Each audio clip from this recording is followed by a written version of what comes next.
Productions.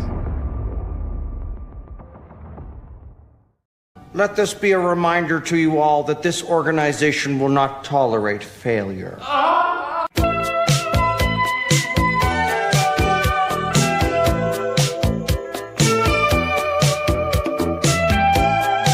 The side of the federal building has been blown off, Jesse.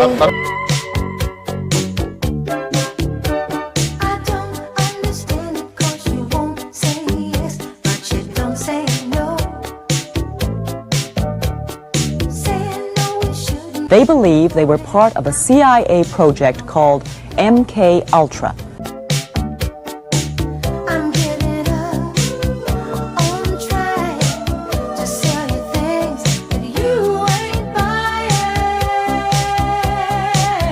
Just like a segment of society that is not living in reality.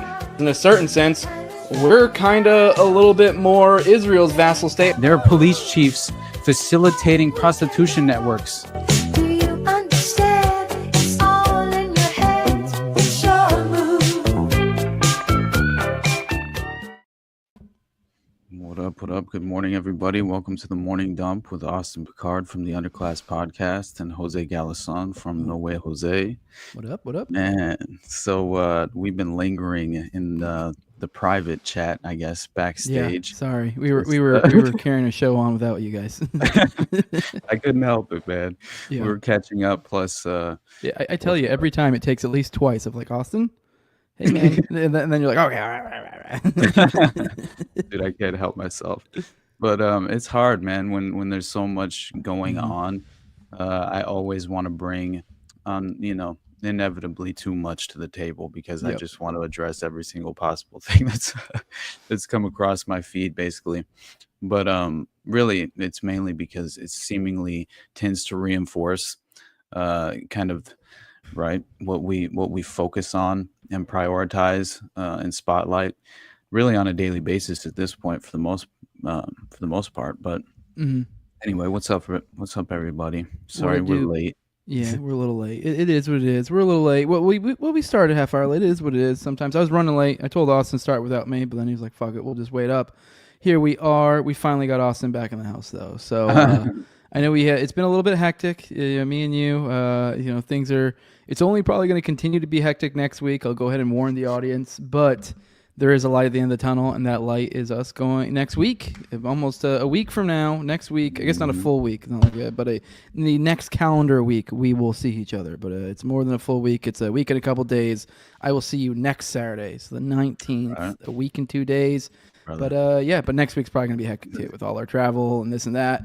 I mean, I don't know, maybe not so much for you. I don't know. I know you have your parents coming back up too, so we'll see. I'm just warning everybody. There's going to be this daily content you guys are used to. It's probably going to be a little bit of an interruption in it. But with that, we're gonna come back with a larger. We're gonna bring some friends for you guys to play with. That's what we're gonna bring new people to hang out with you guys in the chat after that. So it'll make out for a fun time. So.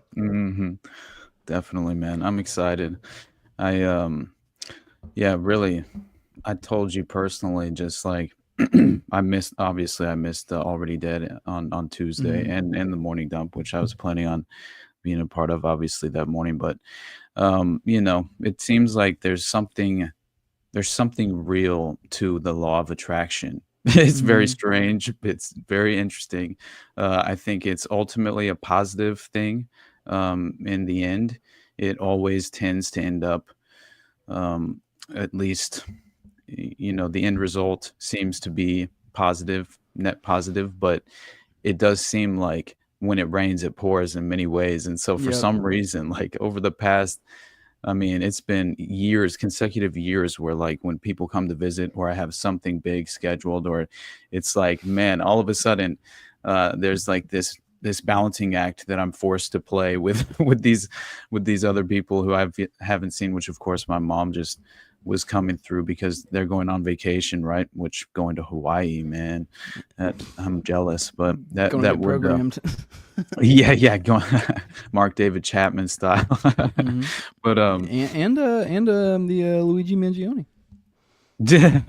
Yeah, dude, 100%. And there's also man, who was the other dude? Oh yeah, Ryan Routh, wasn't it? Ryan Was Routh, he I a Hawaiian believe. guy? Yeah, he was in Hawaii, Yeah, yeah, yeah. wasn't he? Yeah, that's He was right. like legitimately, remember, like Because we had all very these close to the connections. It was the same psyop facility. and stuff. Yeah, it was. Yeah, And then we had exactly. Livelsberger, and then the one Haji dude. I can't remember his name. That were around the same time. The one who ran over a bunch of people. Both were at Fort Bragg, and they both used the same ride share service or ride share. No ride. Ride. It wasn't a ride share because they were the one No, driving. but it Whatever. was the Driving service. Yeah. the way that they rented the car, the rental service that they used to get the EVs, which was so interesting. But Boom. yeah, And no, Obama, man. Hawaii too. Yeah, Hawaii seems to be pretty goddamn spooky. It seems. I mean, it's a pretty goddamn small spot, but there are a few of these. So yeah. Yeah, absolutely, dude. But anyway, beyond that, I guess we're kind of inching away at least the establishment seems to be kind of picking away at our just at our First Amendment rights. Would you say? As 100%. Yeah. Yesterday we covered hundreds of visas being revoked by old Marco Rubio, obviously getting the call from Trumpy Poo. So this is why cabinet picks matter. I mean, like, hell, I don't know what Donald Trump directly is telling Rubio, but at the same time, it's like, if you give Rubio a command, which way he's going to lean in favor of that command to be carried out. It's going to be more war hawkish than anything, or more establishment, or more sucking off Israel, essentially. So, yeah, I mean, yes, he's obviously going above and beyond. He is. I mean, they said hundreds. He says made some sort of quote. They said he was seemed to remember 300, but then when you look into the breakdown of all the schools that are reporting it, it looks like in the possibly thousands at this point. So, my God, kind of wild. You're not allowed to say anything about Israel now at all. And actually, there's been I guess I don't know if this was a segue into this, but I can bring it up. I don't know if you have the tab up already, but there was I did see there was a story where I believe it was yesterday. Maybe this is what you were getting at. It's kind of similar, but the instead of just the school stuff, it's the DHS is now literally screening all aliens for this. They're literally screening their social media. Okay, exactly. I didn't know if you were getting at the school stuff because they're already they were going through school people's, I guess, stuff, and then social media. Yeah, exactly. And now it's expanded to all immigrants, just carte blanche. So, dude, this is, the precedent. This is the precedent-setting operation and the totalitarian creep. The tiptoe, right? Yep. And but yeah, I don't know. I cannot understand how people can't see it so clearly for what it is, right? This, you're screening social media of these, I mean, they're not even undocumented immigrants, which is just like ridiculous, right? You know what I mean? And but still, as if that's not going to apply. Very, very. I would imagine just the tiptoeing. Yeah, just the tiptoe, babe.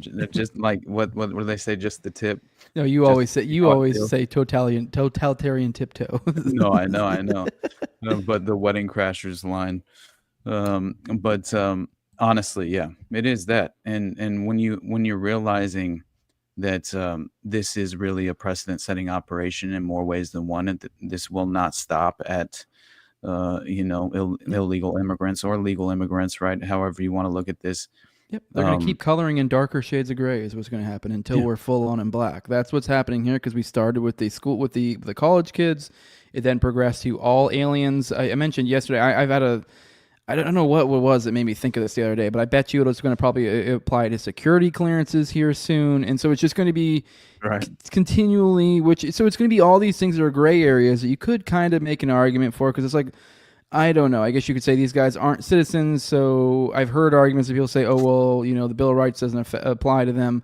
That's not really how that's supposed to be understood. From my understanding, it's supposed to be just that, like, literally the government's not supposed to make any laws in regard to that. So, like, I mean, I think they're not allowed to curtail.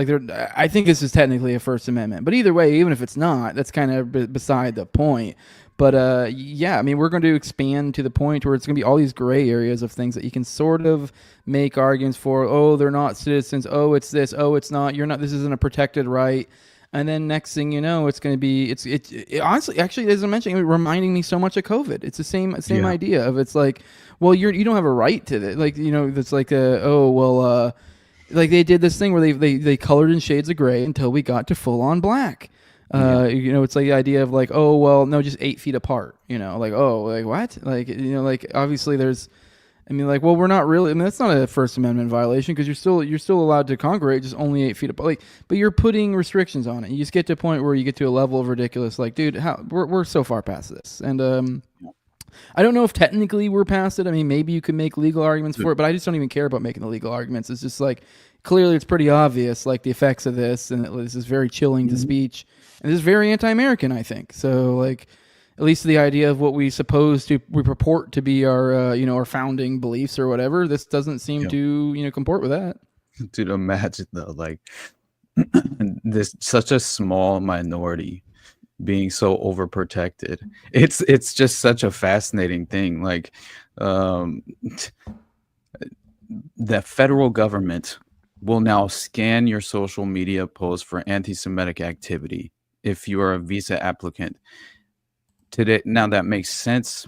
I mean, shit, man. You get if you're employed, if you're pursuing employment, all right. They at this point, they scan your social media. I'm not saying that I'm in favor of this. I think it is some sort of overstep in many ways and overreach, but still, this is again precedent setting because it's anti-Semitic activity is the priority and the focus, and the idea that this federal organization and the USCIS will begin considering these aliens' anti-Semitic activity on social media and the physical harassment of Jewish individuals as grounds for denying immigration benefit requests. So I guess you just can't criticize the Jews, right? if you want to seek any sort of refuge. And keep in mind, I mean, this needs to be mentioned every time we go into this. Like, so they are screening social media, like, and once again, shades of gray. So now we're so far, and this is how they do it. They get to where we're framed into a spot to where we're arguing definitions because the IHRA, the International Holocaust Remembrance, I forget what the association probably definition for anti-Semitism is what we recently adopted. There was a big that was a big thing a while ago. That kind of, unless you're someone who paid attention to all these little things, you wouldn't have noticed because like who really generally cares about Congress debating about how they define something. Well, that matters when it comes down to this is going to be used in legislation later. And here we are now. It's become accepted. The anti-Semitism definition is the IHRA, which the issue with that is technically, if you look at the definition, it's not explicitly saying that like examples like and there's I can't even think of some examples. There are examples that are clearly just like anti-Israel. There's other examples they're saying who support anti-Semitic terrorism. They're saying anyone who claims that they're defending any of these organizations. They're saying that this is a direct, it's not a correlation, it's a direct connection to essentially these violent anti-Semitic ideologies and these terrorist organizations. And then they mention specifically Hamas, Palestinian Islamic Jihad, dude. What? Hezbollah or Ansar Allah, aka the Houthis. So the fact that is like a specifically, directly. Sorry, I don't know if I distracted you. My TV just turned on behind me. I was like, what oh, Jesus. What is happening? I heard the wah wah, like the turn. I was like, what the fuck? Oh my God. All right, I might have to get up and turn that off in a second. Damn, man, I had a point, but I totally forgot. Shit, sorry. Go on. That really threw me the fuck off and scared the shit out of me. Sorry. This is the DHS Assistant Secretary for Public Affairs, Tricia McLaughlin. And she says, there is no room in the U.S. for the rest of the world's terrorist sympathizers, and we are under no obligation to admit them or let them stay here. Secretary Noem made it clear that anyone who thinks they can come to America and hide behind the First Amendment to advocate for anti-Semitic violence and terrorism, think again. Mm-hmm. You are not welcome here. Oh shit. I mean, damn. Yeah. Right. So I don't We- know. It's like, wasn't this always the beautiful American dream? Was that this applied to any and every individual sovereign? It's like the inherent rights that's God given.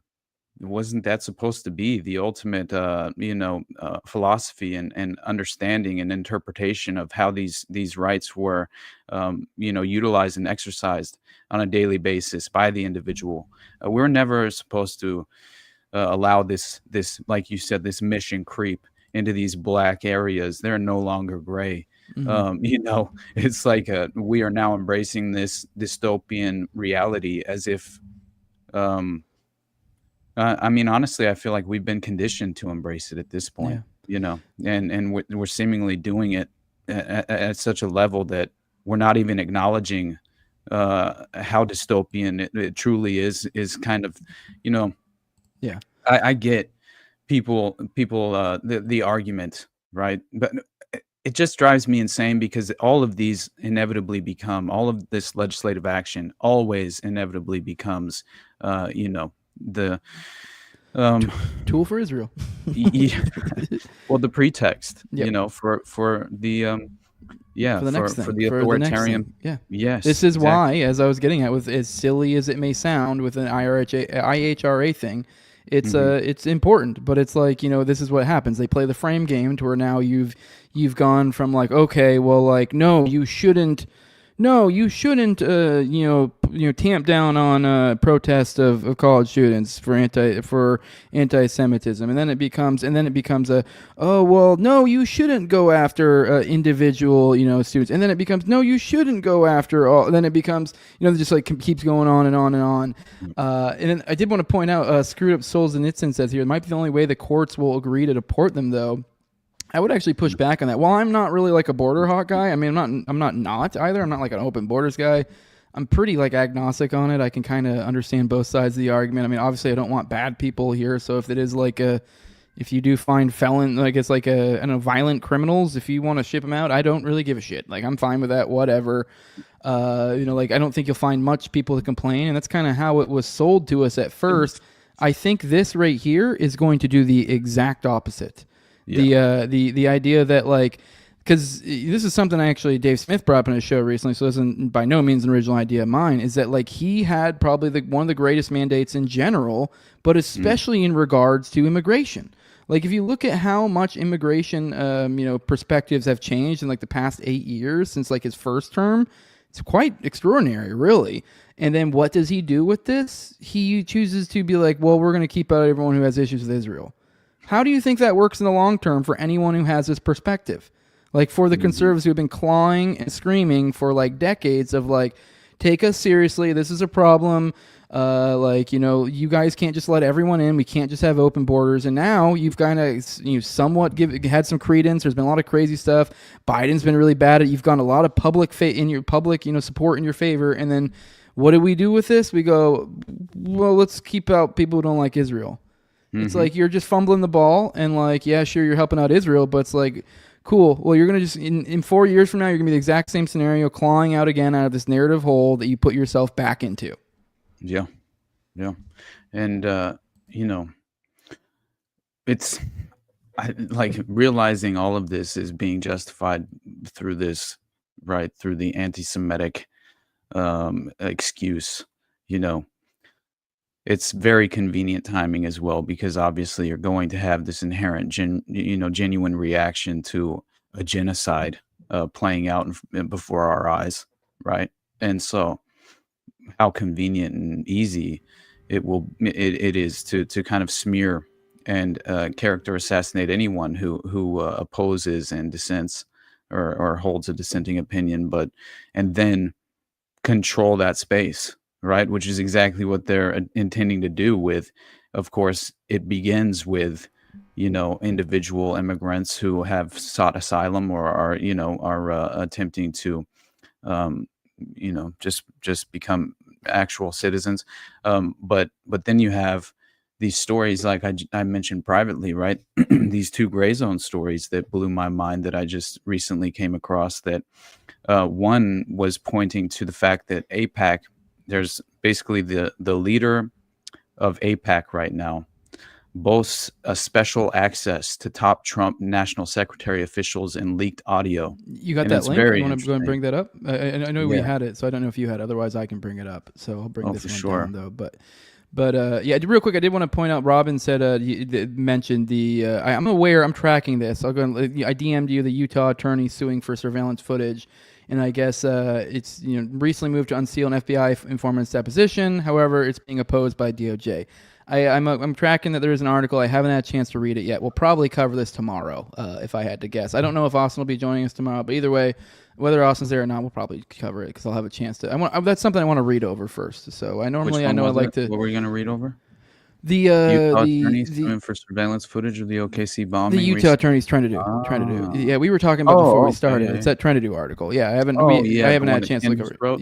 Yeah. I mean, a lot of Okay. articles all just like a lot of this stuff is about like reaction. Kind of is the vibe here, but some stories I do want to I do want to process ahead of time, and that one is one I want to read a little bit for ahead of time. So. Right. But yeah, plus we have plenty of shit to go into, and with yeah. that though, we definitely We're lingered about a to little get too into much. some Diddy Tunnels, bro. We're gonna get into the Diddy Tunnels, I swear. Which let's do the new documents from the lawsuit is crazy, man. I just realized I had that tab up. I could have brought it up, but go on.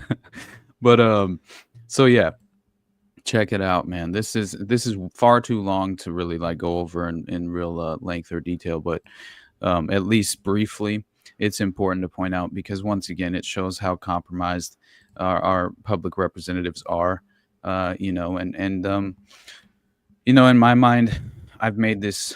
It really, to me, I've kind of made the conclusion. I'm not entirely certain of anything, really, but it seems to me like with the globalist framework and the playbook that's being utilized, like Israel seems to be far more of a tool to implement that dystopian reality than potentially, and also a very convenient, plausible kind of scapegoat when it all is said and done that you could potentially crucify in public perception, like honestly, in many ways. And so, yeah, I just think that should be at least. I don't know. I just always kind of like spinning that idea and mentioning it as a potential reality because it does seem to be far more plausible in my mind. But anyway, when you witness how many different representatives that are in these powerful positions in DC are directly affiliated, right, with seemingly just overwhelmingly this Zionist interest group that's getting every single policy and legislative action that they could possibly desire in this very moment in time. So apparently we have an actual leaked conversation, leaked audio of this AIPAC leader who details control over the Trump national secretary. Hold on. I listened to it a little bit, but the quality isn't really that great. So honestly, it's probably a little better to read. Okay. But so the Gray Zone obtained the audio. This off-the-record session from 2025 Congressional Summit of AIPAC, the main U.S. lobbying arm of the State of Israel, and recorded by an attendee of the panel discussion. The audio features AIPAC's new CEO, Elliot Brandt, describing how his organization has cultivated influence with three top national security officials in the Trump administration, Secretary of State Marco Rubio, National Security Director Mike Waltz, and CIA Director John Ratcliffe, and how it believes it can gain access to their internal discussions. Joining Brandt on the panel was Dana Stroll, formerly the highest-ranking civilian overseeing Middle East issues in the Biden administration's Department of Defense. Stroll made it clear that defending Israel's strategic imperatives from within the U.S. government was a top priority, arguing that Washington should deepen its mutually beneficial special relationship with its strong partner in Tel Aviv. Stroll dismissed the bloodbath in Gaza as the result of supposed Hamas tactics, which supposedly aimed to maximize the amount of children killed by Israel. At the same time, she and her fellow Israel lobbyists fretted about the impact of the post-October 7 war on public support for the self-proclaimed Jewish state. She was particularly troubled by Bernie Sanders' attempts to force votes on military aid packages to Israel, which, in her view, should never be debated in the open. Another unidentified AIPAC panelist worried that pro-Palestinian academics could eventually influence AI knowledge systems, leading to a dangerous shift in national security policy unless they were decisively suppressed. The congressional summit was permeated with anxiety as AIPAC leaders told rank and file members to hide their badges when they left the Marriott Hotel for fear they would be confronted by anti-genocide protesters. Other than a handful of sessions, such as a keynote address by Israeli Prime Minister Benjamin Netanyahu, the conference was strictly off the record. With the cameras off, AIPAC leadership provided unusually candid details of their activities. In one revealing admission, Brandt explained how he and his lobbying organization groomed the future CIA director and other top Trump officials as pro-Israel assets. So that's really the crux of it. I wonder if they were operating under Chatham House rules. Yeah, exactly. Hey, man, I saw that the Dangerous Retards or Nephilim Death Squad. I can't remember which one. We're discussing that recently, and I covered it yesterday too. I went through like Did all you the as well? clips. Yeah, they You know what's accused so me crazy, they were accusing me in the chat of covering for Temple. Oh my God! That's Even though I hilarious. went pretty hard, I was like, it's just funny. I just thought it was funny. This is the audience we have cultivated. That like Yeah. I'm literally like in my head, I'm like, I think I might be actually burning a bridge here, but whatever, like it's worth talking about. And they're like, Right. you're covered for. That's so Like I hilarious. called him. I think I called him a faggot at one time. I think I called him like. I totally talked mad shit. And if anything, though, I was like, because as the show's like a reaction thing. We started the show, I was super upset, but then like as I was going through the clips, I was like, don't get me wrong, I was still like, this is, not great, but it was like, okay, I know this, that. Like, as I had said you weren't on Already Dead, but I had kind of already predicted since we knew, like, at that point on Already Dead, when we did Already Dead, there was the news at that point was that he had said some stuff about Qatari ops or whatever. Yeah, and then so he hadn't had a chance to respond, but he was like, as we were, doing Already Dead, he was doing IRL, so he would have. So I knew it was going to be like, the following day. So it was like, all I knew at that point was the opposing claim. So then as I was going through what he had to say, there was some where I was like, okay, I'll give you a little bit there. But like, because I had said that like of the influencers and individuals who went there, he is the closest to giving us anything resembling anything worth a damn. Like of talking to Netanyahu. Now, does that mean I'm saying he's like on our team and he's gonna like, go fucking fucking bust up the Zionist narrative? No, he's literally, his shtick is being a centrist. So it's like, it totally would make sense for him to be the one of the group, even if he would want to like buy into like that he's still a Zio cuck or he's controlled op or whatever. You can buy into all of that and still believe that this was just him being like, he was the best one positioned to give a little bit of pushback because he's the centrist. Right. Because like of them, he's the one that's like has to be like, well, I'm going to take I know we're debating good and evil here and this is a literal murder, but like I'm going to take the third position. I'm going to kind of ride the line here. So like it makes sense that of the, with a bunch of Zio cucks and then you throw in Tim Pool, that if this does get publicized, that of the people there, Tim Pool will be the only one who would say anything that maybe would be like, oh, okay. And he did say a couple things that were kind of like nothing that was like mind blowing. That was like, oh my God, this is going to destroy the Zionist narrative. But it was like shit that was like, I don't know. Like, what did he say? For example, the whole Qatari op, he claimed that it was the opposite. And then he was actually asking for kind of like claims, like to back up the allegations. So fair, but either way, I'm still like from the jump, I'm already like, dude, you were already in a fucking secretive meeting with Netanyahu. So I mean, you already kind of like basically have lost me from the jump, but like I'll be kind of somewhat objective about the little bits of it throughout. Right. But yeah, from Jump Street, I'm already like, yo, dude, this is pretty fucked up. You probably shouldn't do that. Like, I don't know, the idea of being a journalist at all and doing Chatham House rules with somebody of that significance, it's like, I don't know. I just struggle to find a good reason for that. The only reason I could think to do that is if you're just intending to lie. And even then, that's like, I don't know. Like, you intend on leaking it all. I know. Like, I don't know. It to me, man, like, I just think Chatham House rules. I just instantly think of a Committee of 300, and the Club of Rome. But that's mainly because honestly, the claims and allegations are that you have a cabal of special interests that coalesce within Chatham House, and they choose. Yep, Um, Bilderberg operates yeah, out that. they Yeah. choose who we're allowed to vote for, Mm. right, on the world stage, no matter where that plays out, and if they have less of an impact in certain areas, well, that's where you have the NGO complex insert itself and stage violent coup d'états and overthrow nation states and replace puppet regimes. I mean, that is what they do. Mhm. So for me, this is an old boys network that falls perfectly in place with Gladio and everything that we speak on in terms of the intelligence apparatus and this, yeah, the darkest clandestine corners of intelligence, man. Merging with the occult pedophile underground that is far too well established for any comfort. But yeah, before so the one last note is that there apparently are 100 plus Meta employees who even included the head of the AI, their AI policy, all confirmed as ex-IDF, which is why would we be surprised? Yeah.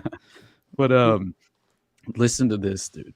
Meta's recruitment of vast numbers of former Israeli soldiers raises serious questions about the tech giant's commitment to free speech. I think it just speaks more to like how they're our greatest ally, and like clearly, like if you look at what they import like people of great talent in tech fields and all sorts of like influential areas, and so they're the ones that fill these spots for us.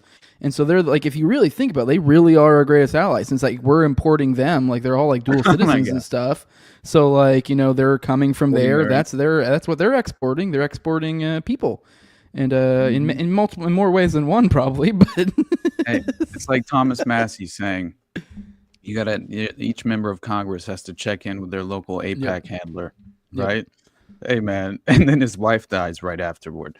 By the way, everyone say hi to our new comment mama. It says new channel. Just finished the Process Church video, which that did bring a lot of people over to me and Austin. Cause yeah, boy, did that thing fucking blow up. We still don't know why. I mean, don't be wrong, it was a great episode, but it's like we've still had multiple conversations. We're like, was this mentioned somewhere huge? Like, what the fuck happened? Because you did like 50K or something retarded, Dude. like, yeah, which is insane. That's like crazy good numbers for like a part of the problem episode or something. Yeah, like that's I know, man. You know what else? I think that I don't know. It was a fun.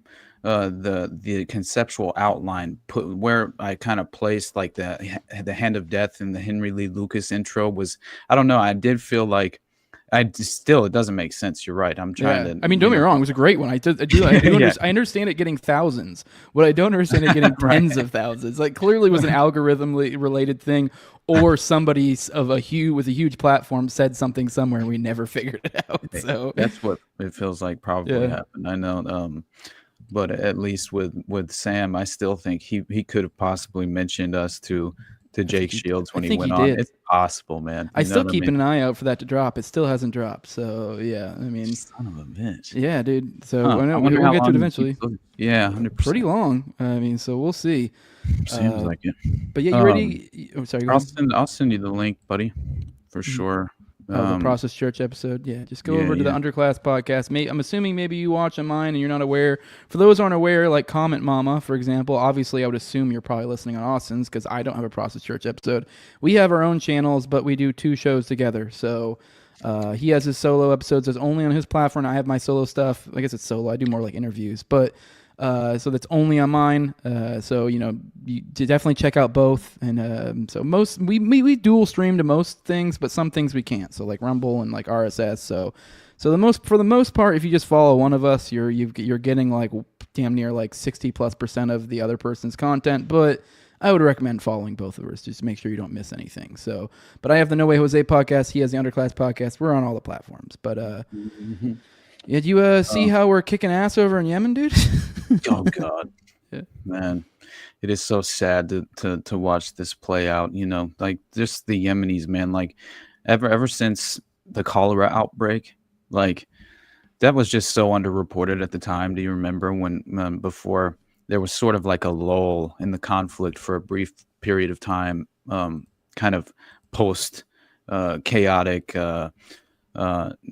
destabilization, and then basically these Israeli interests started playing out with the Houthis, but but in reality, you know, the Obama administration, right? That all of this stems back to the just again, we're playing around with proxy forces on the world stage and wondering why these regimes blow up in our faces, and then we then use it as a pretext to infiltrate once again and invade with a proxy regime of our own, or just bomb the shit out of them and claim that right, we're targeting terrorist organizations. And so yeah, it's just, again, when you realize like how much we destroyed their infrastructure to begin with years ago at this point, and they're still to where us. they're all dying because Yeah. they don't even have they have no ability or to access clean water, and dying of dysentery and shit. Like, it's just extraordinary what our policies, what our foreign policy as far as the Western establishment, the consequences of it. Yeah. But this story right here that I brought up, the Houthis have shot down the third drone in 10 days. The MQ-9 Reaper, for those who care about keeping track of the which type, but whatever, a drone. Which those are what, like I think 2 million. It's in this article. I think they're like something like 2 million a piece. So this is, I believe, it said 10 in a longer period of time, but this is 3 within the past. Was it? They say 10 days. So it's like that's pretty impressive. So there was actually 30 million per MQ-9. Holy fuck! Wow. Oh, so this incident marked the 18th. I was wrong. I thought it was 10 for some reason. I thought we were up around 10. No, the 18th shot down by the Houthis since October 2023. That is crazy. So we have lost $540 million in Yemen simply due to losing drones. That Wars that of alone. Iraq, man. Yeah, that's not I even wonder how including the much bombs. I wonder how much manufacturing the drones they're profiting off of, though, Right. because I mean, how definitely. fucking? I mean, don't get me wrong. It is like cutting edge, I guess, in a sense, but it's also like 30 million. Get the fuck out of here. Yeah, man. Yeah, but I don't know. I mean, I guess. I mean, I think they're kind of smaller too. So that's why I'm thinking. I don't know. I guess it depends on how big they are, because I imagine them as being smaller. Maybe they're like normal plane size. I have no idea. But I do one little note that I have mentioned on the show, but like this has been this isn't the first time this has been mentioned, but we're essentially up to around 1 billion right now, all things said, when it comes to Yemen. And this is since March 15th, which isn't even a month ago.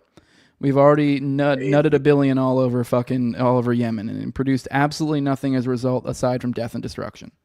I thought we were cutting military spending. Right? I thought we were doing 50. Wait, so is this what 50% of the military looks like? I would hate to see 100%. Oh shit! Oh my god! Too funny. Yeah. I mean, terrible and tragic, but yeah. At this point, buddy, like, I mean, we're kind of, this is the total escalation that we were hoping we wouldn't witness. You know what I mean? This is Like the this- escalation we were hoping we wouldn't witness. Yeah, So, exactly. Trump again threatens attack Iran, suggests Israel could lead it, which is like, I feel like it's kind of what we sort of expected somewhat, that it would likely be like Israel took the lead and we kind of followed type deal, whether that was actually being involved or not. Which I think technically, didn't we just recently give Israel like a few Chad missile systems or something? I think they were called, and that required our own personnel to man it. So it's like we're literally now technically in it. I mean, they do like, oh well, this is like their equipment. It's ridiculous. It's like the idea that you could like man a weapon and be the one shooting the weapon essentially, but then you're like, oh no, that's the other nation. It's retarded. Yeah. So that's where we're at, though. Yeah, that's where we're at in the being involved. I guess that's in relation to Gaza, though, because I remember talking about that the other day, and it was like, because I compared and contrasted that to when we were doing a similar thing when it came to Russia. I forget what weapon systems they had there, but they were talking about sending. I don't know if they ended up actually doing it or not, but like Russia was like kind of like, yo, what the fuck? You're putting your Yeah. people in here, like, and like, Yep. I don't know if it did happen or not, but it was a similar situation. But it's it's That's different because it'd be on playing out. Iran, so it's actually it'd be similar to a Russia situation. It's an actual, an actual sovereign country as opposed to Gaza. Yeah, so Yep. Yeah. Yeah, I'm very interested to see how the Ukrainian conflict comes to an end. I don't think it's going to. I mean, know. well, okay, I say that, but like it will obviously eventually. But I'm still Yeah. kind of. I think it was Mearsheimer who said the line, "The primrose path," and he's he's been proved more and more prescient as time goes on. It looks like the move here now is the. I guarantee you, whenever things start to fall apart, the narrative from the Trump administration will be, "Hey, we told you we've been pushing for peace. We said to do that, but obviously we're still supporting them." So now it becomes that we're narratively saying we're pushing for peace while not really pushing for peace. We're still arming. We're still allowing this to drag on. The only difference essentially has been rhetoric. I mean, there was that small period where we were convinced where they dropped off aid, where we're like, "Oh shit, we're serious," and then they brought it back on, and then never stopped again. So obviously, they've shown they're capable of cutting off that thing. The ceasefire, basically the ceasefire agreement, they were coming to terms, and then all of a sudden, overnight, there were these drone attacks, and Zelensky bombed the shit out of a Russian nuclear facility, apparently within the Russian territory, and Putin's like, okay, he directly points to that as Zelensky undermining the negotiations and claiming that the West doesn't want peace, that they're essentially just talking out of their ass, basically, in this negotiation tactic, and all obviously the policy proves that fact, but yeah. But it's happening, brother, and I'm worried. It looks that way. We have Trump here says, if it requires military, we're going to have military. He said Israel will obviously be very much involved in that. It'll be the leader of that, but nobody leads us. We do what we want to do, which is like a nonsensical statement. But obviously, you guys get what he means. Like technically, it is nonsensical. The last bit was obviously just bluster. Because the idea being that Israel would lead the attack and we would be supporting. And even if we did have any manning, we would be taking a minor role likely. But that's kind of I think what most people would have expected. I think it's much more likely that U.S. boots would be on the ground. Oh, that's what I'm saying. I wouldn't be surprised if there's boots on the ground. I just think like we wouldn't be the primary force, I guess. No, I'm with you. Yeah, I think that, absolutely. But I do believe that we're going to directly target and potentially strategically bomb Iran and claim that we're bombing their nuclear facilities, like Netanyahu just said, right? The only way we can negotiate peace with Iran is to bomb their nuclear facilities. Yeah. What? That doesn't sound like a peace negotiation to me, my friend. Like, what are we talking about? I did find it interesting. You see here, we had the president made a statement. He said, "We are not after a nuclear bomb. We have verified 100 times, do it 1,000 times again." Now, that's not what I found interesting, but I figured, while we're mentioning his statements, I'll go ahead and mention that. But he also said that he has said that the Iranian Supreme Leader Ayatollah Ali Khamenei was not opposed to U.S. investment in Iran. Now, to remind you guys, their government, we have a president here, Pezeshkian, and then you have their supreme leader, which I think it's kind of like essentially the religious leader. So that's how this is set up. I think it's similar in structure somewhat to like when you see like constitutional monarchies or something like that. The idea that like he's in charge, but like it's kind of deferred to the rest. I guess it's like the president kind of handles his shit. From my understanding, I don't know. I know we have an Iranian that watches the show. Feel free to explain. It's my rough understanding.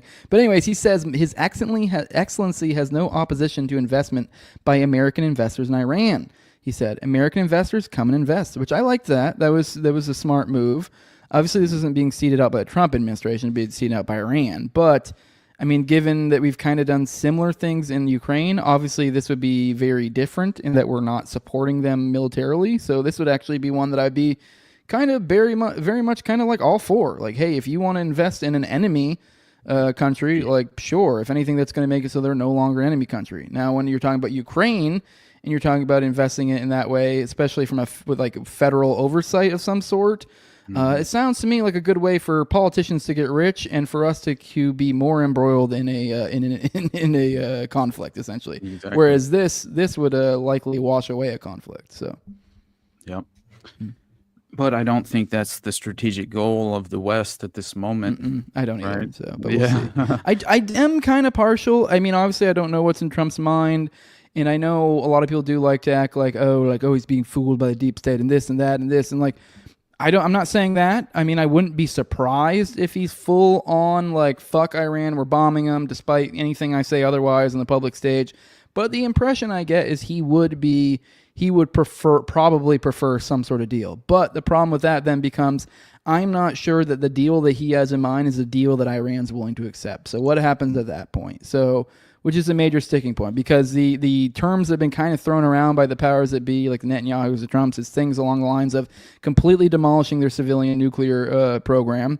Then also getting rid of, like, essentially not having any sort of allies, I guess. And their issue is that the whole, like, Iran's funding everybody, which for one, this is already kind of an issue if this is going to be your terms for it. Because some of this is like unfalsifiable shit that we've just said for forever.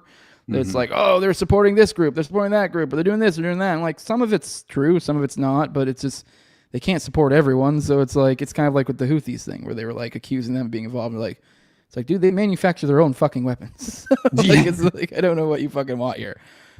So like, that's on the table, which is like, can you imagine trying to tell a foreign country that you can't have alliances? Like, Right. Like, I mean, No, these are unacceptable terms at every level. You know, if you're attempting to remain, I mean, at least a player on the world stage, and because all that's going to happen is they're going to make them essentially punish their sovereign citizens, which, you know what I mean? It's just that's basically what's going to happen through these various trade wars, and essentially they're going to be isolated and boxed out from the world economy as they have been, right? And so I think in many ways the same as Russia, they're going to be forced into the arms of this newfound alliance, on the world stage, including North Korea, China, and Russia, and this new axis that, right, they're all kind of pointing to as a looming threat, even though we've manufactured this crisis, you know what I mean, based on our policy position. So, yeah, to me, it's just, we're posturing for, in my mind, this is how you seed within the subconscious mind of the public, this next stage of a conflict, to where we will inevitably just accept it as kind of, what's the right term is sort of preordained, it's just like something that's seemingly it's fuck, there's a term I'm looking for, but you get the point I'm trying to make. It's just very much, to me, this is something that we've been expecting for far too long. I did find it interesting that you mentioned something about Russia in that little bit there, and it's one thing I've brought up a few times. I'm kind of sensing that there might be I think you were kind of just straight up saying it, that Russia may kind of turn towards this new group, or at least maybe be willing to work with them, because God, I wish I could remember. There were multiple votes that Israel voted along the lines of, in relation to Russia and Ukraine, along the lines of Russia recently. So it is, and this kind of goes back to my primrose path. If you kind of run all these events back in your head and then kind of think about, if you're looking at this from the perspective of what benefits Israel, even up into including, the Russia-Ukraine stuff, I think it gives you a slightly different perspective. Like, I'm not saying that's the only thing, but when you look at it from that thing, you start saying, oh, I'm seeing some shit. So, I mean, I think obviously there's got to be some level of authenticity to it, and I think there is, and we've talked about it plenty. But it did seem to very well benefit Israel, because there was a distraction going on, a huge distraction. I mean, hell, this has been referenced so many times by many people who justified voting for Trump, is that, we were going to get out of this war. Like, he's great. He's been great on this. And like, well, here we are. So I don't really feel like we're in any different of a position here than we would have been under Biden or Kamala. I don't think they would have fucking done anything different. I think likely exactly the same things probably would have happened. Maybe a little bit different at the beginning. Maybe it would have been because it wouldn't have made sense for them to play that game of like trying to get us to believe him at the beginning. But we essentially would be in the same rough spot. I get you. Create the problem, prepare the solution, always the same games. Yeah, problem, reaction, solution is definitely a recycled tactic. But to that point, uh, this would be fun just to briefly mention in passing. Our boys back at it again. Sean Ryan glowing like the sun. Dude, this is just a hilarious clip because I'm always trying to figure out what are they attempting to kind of create these sort of. They're trying to create infinite energy, dude. Like, can you imagine if you put on the glow like that with no power source? Just think of the possibilities. Oh my god. I'm telling you, man, it's just hilarious to witness, and especially considering this is the CTO of Palantir, right? Which to me, with this sort of like Elon selling X to ex-AI, right? And just basically was this interesting way of being able to, with no consent, no public consent given, it's basically a data mining project for an artificial intelligence software program. I mean, that's really what it's becoming. It's the plot of Captain America 2. Dude, it's fucking Minority Report too. It's like this crazy like intersection between all these science fiction dystopian novels, and like, man, we're entering into the true 1984 environment of the memory holing of all of just the true alternative narratives that make far too much plausible sense, in context to these false narratives we're intended to embrace. And By the way, guys, give it a like. Apparently we have 4.7 thousand people watching. I'm just kidding. I don't know where he got that. I'm assuming that's a Twitter number, because the Twitter has like multiple numbers. I think there's the one that's like the number that like is people that just scroll across their feed or something. But that's number nonsense. And even the number that we see right here, which is lower at the top, even that I think is nonsense. Right. That's so funny. Yeah. But yeah, we are under the impression, and I feel like I can speak for you at this point in regard to this modern Mockingbird alternative media landscape. So I'm just consistently looking around, kind of like head on a swivel. I'm just very skeptical of a lot of these Pajeets, they seem fuck, man.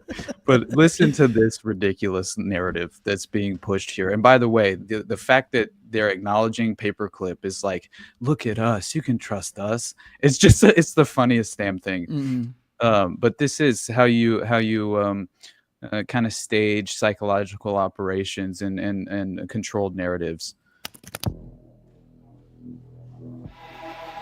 Operation Paperclip was our covert action to bring the very best scientists from Nazi Germany to the U.S. to enable our defense program, in particular our rocket and space program. Please tell me he's not reselling. You think about how hard they would be. These were our sworn enemies. These were horrible people.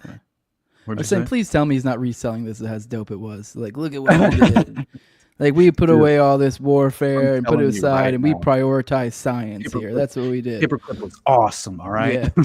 They did horrible things. They absolutely did. But you could totally sell it in a positive way. You mean, like, that's what they're trying to do here. You can. Like, hey, they put aside, their differences. They thought to the future, and put their powers together to advance our modern society and increase our scientific abilities. There you go. Oh, fuck. I'm dying, dude. They were, without exception, the world leaders in this capability. And they could either fall into the hands of the Soviets, or we could bring them here, hold our nose, and figure out how to rehabilitate them and use that for our own economic prosperity and national advantage and security. Those aren't the only two options with what to do with Nazis. Which I'm not the guy to be like super like, oh no, like I'm not about work. I'm just saying it's just odd to frame it that way. Like, considering that, like, no, that's not the only two options. We had fucking military tribunals. Like, I'm not saying go murder them all, but like, these people were put before military tribunals and charged for crimes, and You know, I don't know what the end results, who all, off the top of my head, who all got charged. What I know, it was kind of a farce. It was from my recollection. But either way, it's like if you're saying these are criminals, which a lot of them were, and that's the main issue we have with Paperclip, is a lot of these people are, you look into it and you're like, oh yeah, they were involved in supposedly some of the crazy fucking atrocities going on. So it's like, no, you were complicit. Like you don't get to go, oh no, let me go because I know things. Oh yeah. Warner von Braun was like when I did the Blue Beam episode, I didn't realize how much he was actually physically going to the concentration camps in Nazi Germany and actually pointing out individual Jews who weren't pulling their weight. Starve him more. Dude, having them actually punished in front of the group and himself to make a point. And you know, there were multiple examples of that where they were like suspending them from these, like, it was like, you know, they were binding and torturing them and hanging them from the ceiling. Like, it was so crazy. As an example, in the warehouses where they were forcing them to work in the slave labor. So very, very crazy. But my show is called the Underclass Podcast, my brother. It's called the No Way Jose Podcast. Yeah, go first. Just go follow the Underclass Podcast on YouTube, Rumble, and all the major hour podcatchers. Give it a like. Brother. Leave a 5-star review. But this is so hilarious to me, and I feel like we found a fucking gold mine with Sean Ryan and Sarah Adams and these weird spooks who are just like coming together to create these insane narratives. He is our Brian Stelter. For real. He's our little piggy. The fact that Brian Stelter ran a show called Reliable Sources is the funniest fucking thing ever. But that is the way of the world. I legitimately just talked to my stepdad about, he goes, Walter Cronkite was, you know, I really idolized him in many ways. I'm like, oh yeah, the member of the Pilgrim Society, the most trusted man in America. Like, dude, he was straight up a Mockingbird media asset and principal agent in the media landscape that was pushing false narratives into the minds of the public. And it's like, it's that sort of Mother Teresa narrative, right? Where we're under the antithesis, kind of like that inverted moral landscape notion, where what the public conception of right of the reputation and moral character of some of these false prophets, it's the complete and total opposite when you just pry an inch below the surface. But anyway, so here we are with surrounded by spooks once again, with Sean Ryan blowing smoke and mirrors, with the CTO of Palantir Technologies talking about artificial intelligence being the new wave of modern warfare, and how essentially we need to re-implement the paperclip idea to some degree. Paperclip 2. That's what this time we're coming for the Jews. Yeah. Scorcher 6, global meltdown. You remember fucking Tropic Thunder? Yeah. All right. How did we get them? Do you know anything about that? CIA operation. You know, the reason it was called Paperclip is like, that's how we told. So they would come in through the front door through State Department, which obviously would screen out Nazis. So you had to have some sort of cover, some sort of ability to do it. And we would have these files and we would resettle them. This is how Huntsville got started. Hey, where can we put these people where it'll be a little low vis, low profile? And pause real we quick. built the whole. You want to turn the volume down real quick? That way we can provide pretty commentary. high? Yeah, it's just My bad. but I just wanted to point out because then we can provide commentary and be heard. I don't feel like I could be heard. I mean, maybe I'm wrong, but I just thought it was funny that the Freudian slip of "we" there. But go on. Obviously, I know a lot of people refer to, like, you know, their own government as "we," but I don't know. I think it means a little bit more here. I try not to. I mean, if anything, it's actually a habit you got to break. I try not to include myself as part of it, but it's just I do it far too often as well. No doubt. I'll consistent. No, you're good. I'll stop. Let me know if this is low enough. I did it like halfway. Okay, yeah, that's what I usually put on like 50%. Space industry in Huntsville, Alabama, Better, around Werner von Braun. Yeah, that's good. See? And his colleagues. Shyam Sankar, Chief Technology Officer and employee number 13 of Palantir Employee number Technologies. 13. He keeps referencing him as employee number 13. I'm not bullshitting you. Like, that is strange, brother. That is strange, yes. But I think what's really instructive about Operation Paperclip is there was two competing programs. One was Operation Paperclip, and the other one was called Fiat. Fiat was this idea that we don't need these dirty scientists. Let's just steal the scientific papers. Let's take the technical documents and we'll be able to learn from the documents alone. It was a catastrophic failure. It turns out there is something special about the human, separate and apart from just what they wrote down on a piece of paper. So weird. Dude, this is next Spent level over 2 fucking decades FedCo. building and delivering disruptive software and AI solutions for the government and the private sector. Do you want to talk about Epirus a little bit? I love that company. Yeah, I think it was a great bet by Joe very early on to take an entirely different approach to this gallium-based semiconductor material to generate walls of energy. Did he say Really putting a Joe? wall of energy. So it doesn't matter if it's one drone or 1,000 drones. I wonder what It's Joe going to is have the referring efficacy to. semiconductor material to generate walls of energy. You're really putting a wall of energy. So it doesn't matter if it's one drone or 1,000. Talk about Epirus a little bit. I love that company. Yeah, I think it was a great bet by Joe very early on to take an It entire. has to be the founder of that company that he Yeah, just I'm like, who's Joe? Like, I'm Yeah. like, you guys aren't like being like, just being like, oh, Joe Rogan, my buddy Joe. Like, you're just like casually calling him Joe and then referring to some fucking glowy fucking military contract shit. Like, yo, dude, what the fuck are you talking about? All right, yeah, you're probably right. He's probably just talking about some guy in first name. They probably mentioned him earlier in the episode or something. But obviously, we're watching a clipped up thing. So, like, yeah. This is damn good promotional content, though, I know, right? Like, holy shit. Very pretty good. professionally done. Entirely different approach to this gallium-based semiconductor material to generate walls of energy. You're really putting a wall of energy. So it doesn't matter if it's one drone or 1,000 drones. It's going to have the efficacy of being able to stop them and block them. So what was it at the beginning you guys were doing when you came on as employee number 13? Creepy as fuck. It was really hard because none of us had worked in government, and we were really eliciting feedback from them. Like, okay, I built this, until we got to a threshold of conviction. And that threshold of conviction, almost to the point, it started because of a renegade analyst. And I think she's been a prior guest of yours, actually, Sarah Adams. Woo! You did it. How fucking funny, right? Like, I don't think you realize. Scroll that back. I want to see what they a described her fresh- as, because I want to get a better because it almost feels like we should be like, God damn, it's fucking Jason Bourne. Like it feels like that's how they're describing her. Like, oh, we brought in our secret weapon.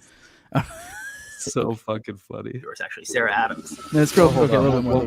one more time, yeah. I built this until we got to a threshold of conviction. And that threshold of conviction, almost to the point, it started because of a renegade analyst. And I think she's been a prior guest of yours, actually, Sarah Adams. A threshold of conviction? What does it even mean? I know, right? That's a nothing statement. Mm-hmm. Like, it makes you think that like they had brought a fresh, bright-eyed, bushy-tailed cohort of CIA analysts out to the West Coast and It did. They're all. I That's want the to dive IDF a little guys. bit more into the reverse opium war. China. They may be America's most formidable foe ever. I'm talking about competing against them economically as well as militarily. They're winning an undeclared war as well. All about Think fentanyl. about the Chinese felt like a lot of drugs. Perfect timing for the trade war, the tariffs happening, all this strange positioning. We doing opium wars again? Dude, propaganda against even Hegseth coming out, right? That antiwar.com piece that was discussing this pivot to China. And now you have this strange spook staging the narrative for the public perception, seemingly in many ways. And then all of these individuals who follow somebody like Sean Ryan, they believe that it's China's fault. They're directly to blame for this fentanyl crisis within the U.S.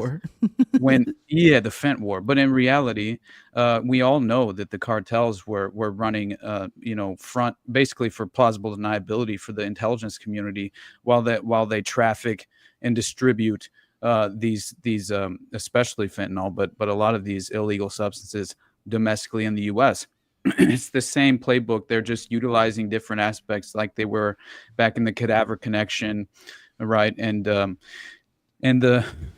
those very widespread drug trafficking operations back before even Iran-Contra happened.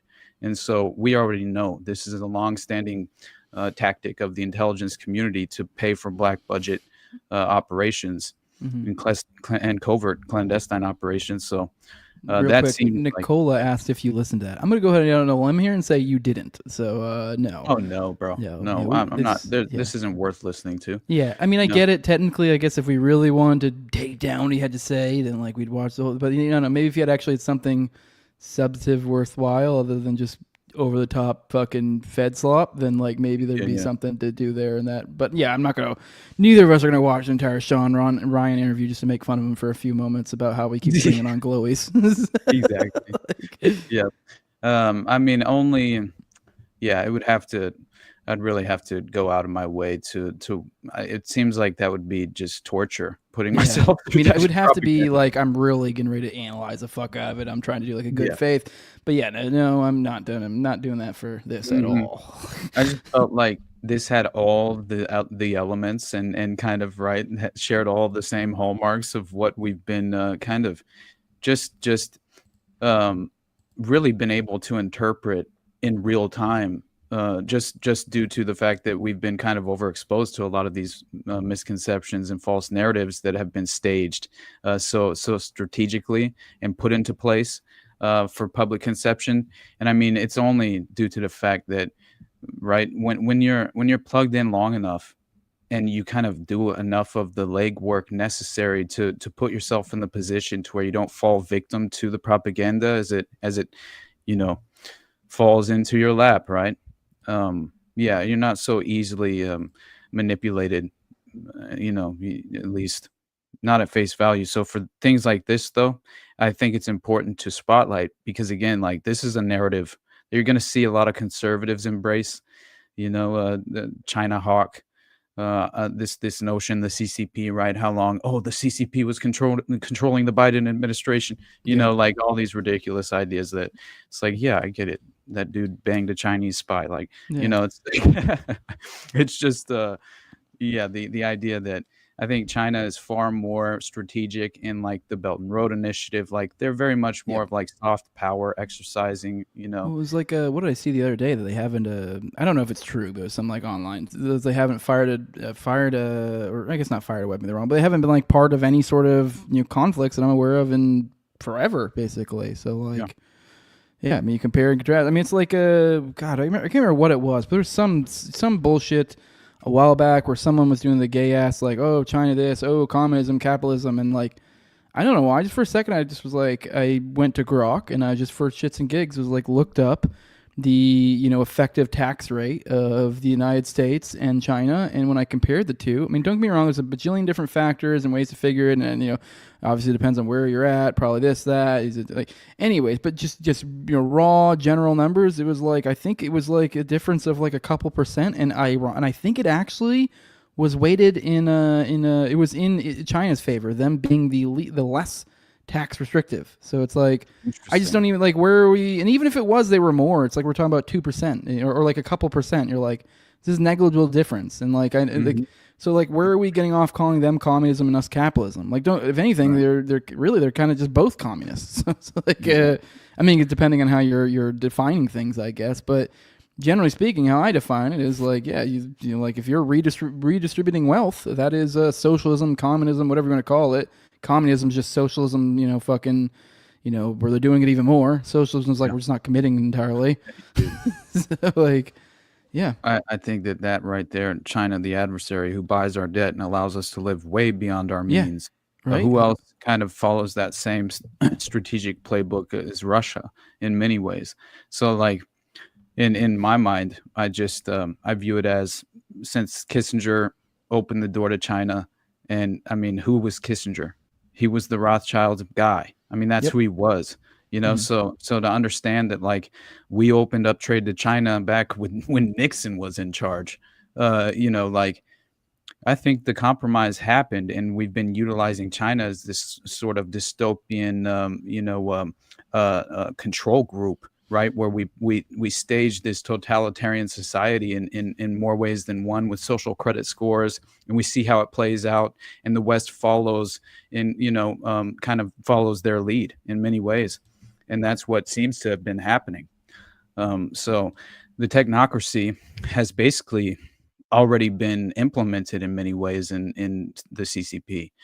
So I think it's you listen to how these political representatives in America talk about the CCP, and kind of like they really reference it as like a wet dream in many ways. Like if only we had that much control over the American people, basically, is usually the terms that they use in it's just they kind of couch them in these more manipulative, right?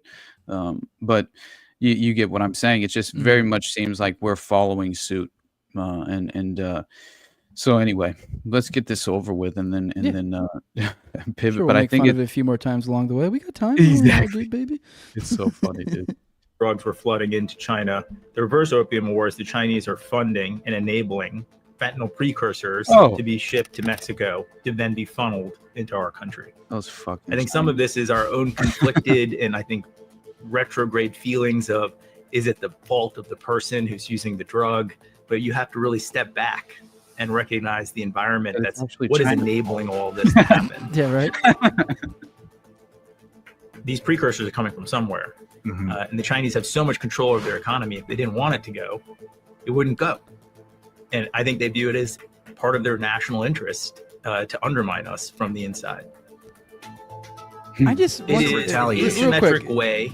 Mute it. I hate this. It's annoying. I guess we're trying to get through this, but it's just that's fine. The whole fentanyl thing. It's like I mean, I guess I've never really taken the time to look too deep into it, but every time I've seen people talk about it or try to dig a little bit deep, it's just like these claims of China. There's nothing, and the idea that like, oh, it must be China. It's like, why? Why must it be China? Like, I don't know. Is it really is fentanyl really that amazing of a drug that like? I don't know, criminals can't be fucking, ingenuity, like, apply some ingenuity and find ways to get precursor things, which I'm assuming, he said the precursors, I'm assuming those are the chemicals that you need that are probably fucking, I'm assuming they're controlled, and so that's probably the reasoning that, like, it's not something somebody can just get, kind of like Breaking Bad, where they had that, like, one ingredient they had to, like, steal from that one super large supplier or whatever regularly, because you couldn't just get that thing. I wouldn't be surprised there's things like that, but is it really that astounding? You really need to be a foreign nation to do that? Now, like, would I be astounded if China is involved in some sort of ops like this? No, but it just seems like completely unfounded and just like nonsensical, especially since it's like with this, and just yesterday I covered the cartel, more on the cartel droning stuff, and it's like, I mean, okay, sure, maybe you can make really convoluted arguments and like maybe like, oh, well, if you consider fent like a poison or this or that, it's like, but at the end of the day, it's like this is, I mean, if you think about all the factors about the drug war that made it untenable, if anything, fentanyl does a lot of the same shit. I mean, the major difference, though, is being that, like, I guess fentanyl is usually like an additive that people aren't aware of, so there is some sort of fair argument that's like a poison. But either way, it's just that, like, this is, I don't know, between China and the fucking, like, the Mexico stuff, like, all the answer here is to legalize. Yeah. Like, why are people using fentanyl? Why would anyone ever want to use fentanyl? Like fentanyl is like a good drug in the sense that it's powerful. It's actually in the medical field like a great drug. Like, it's like the things that make it an awful drug on the street are what make it a great drug for doctors, because it's super effective at low doses. So you would effectively end or render, one of the most violent black markets sort of ineffective overnight. Yeah, honestly. You want to undercut China and the cartels in Mexico? Both these things are border issues, everything. Yeah. Damn near overnight. Legalize it. Boom. Legalize that. And then they'll be like, oh, well, let's turn to other drugs. Well, prostitution. Legalize prostitution. I mean, like, that doesn't mean you have to go buy a prostitute. Like, right. Exactly. So it's like, I don't know. These things in the open, they'll operate a lot better. There will be a lot less violence. I mean, as I was getting at with the fentanyl, it's like, why do people use fentanyl? People use fentanyl. It's the same thing with heroin. People use heroin. People use fentanyl because they got hooked on lower level drugs, and then they get to where like they're not able to get access to it, and so they're able to get fentanyl. Or with fentanyl, it's because it's an additive in another drug. Now, why do they add that to other drugs? It's because they can cut it, they can expand, they can get more out of it. There's also that like these are just dealers. These aren't companies. These aren't people actually really like. They can, are operating in the open. That if someone notices, hey, so and so died from this fucking product, you'd be like, yo, let's let the market know about this. Get these signals out there, and people can react accordingly and go, I'm not going to buy drugs from there. They're lacing their cocaine with fentanyl. I don't want my cocaine with fentanyl. I go to CVS instead of Walgreens. You know what I mean? Like, like this is the kind of things that how it would work. And like, does that mean they're going to sell drugs at every corner store? No, but it's like, this would solve the problem. It really would. I know a lot of people are like, are still stuck on the like, we can't legalize drugs. I don't know. You just compare the alternative. It's like, what happens to society if you can buy heroin over the counter? The same fucking situation we find ourselves in at this very moment, where you can buy heroin over the counter. You just need a script from, you know what I mean? So you either need a script or you need a dude that you know. Like, it's like you're going to get heroin if you want heroin. So exactly. And you're more likely to have heroin that's going to be, tarred with, bad shit in it, as opposed to if you bought it from some sort of, people make fun of fucking like gas station weed and shit like that all the time, but it's still like, if we had them selling heroin in gas stations, it'd still be a lot better probably than heroin that you get off the streets. Yeah. So like 100%. Yeah. And part of the reason why people make fun of gas station weed is because it's not real weed. It's because it's like, you don't have this problem probably because you're in California. Not that it's really like a problem, but here in like Florida, they're in this weird in between spot. So you go in gas stations, you see gas station weed. It's like THCA and like all these different combinations. And it's like these things only exist and are so sketchy because weed's illegal or in an odd legal status currently. If that wasn't the case, then they'd be selling weed, and even then they probably wouldn't sell it in the gas station. They'd probably have a dispensary or somewhere else that sells it. So you'd see less of it in the gas station. It'd be assaulting your eyes less probably.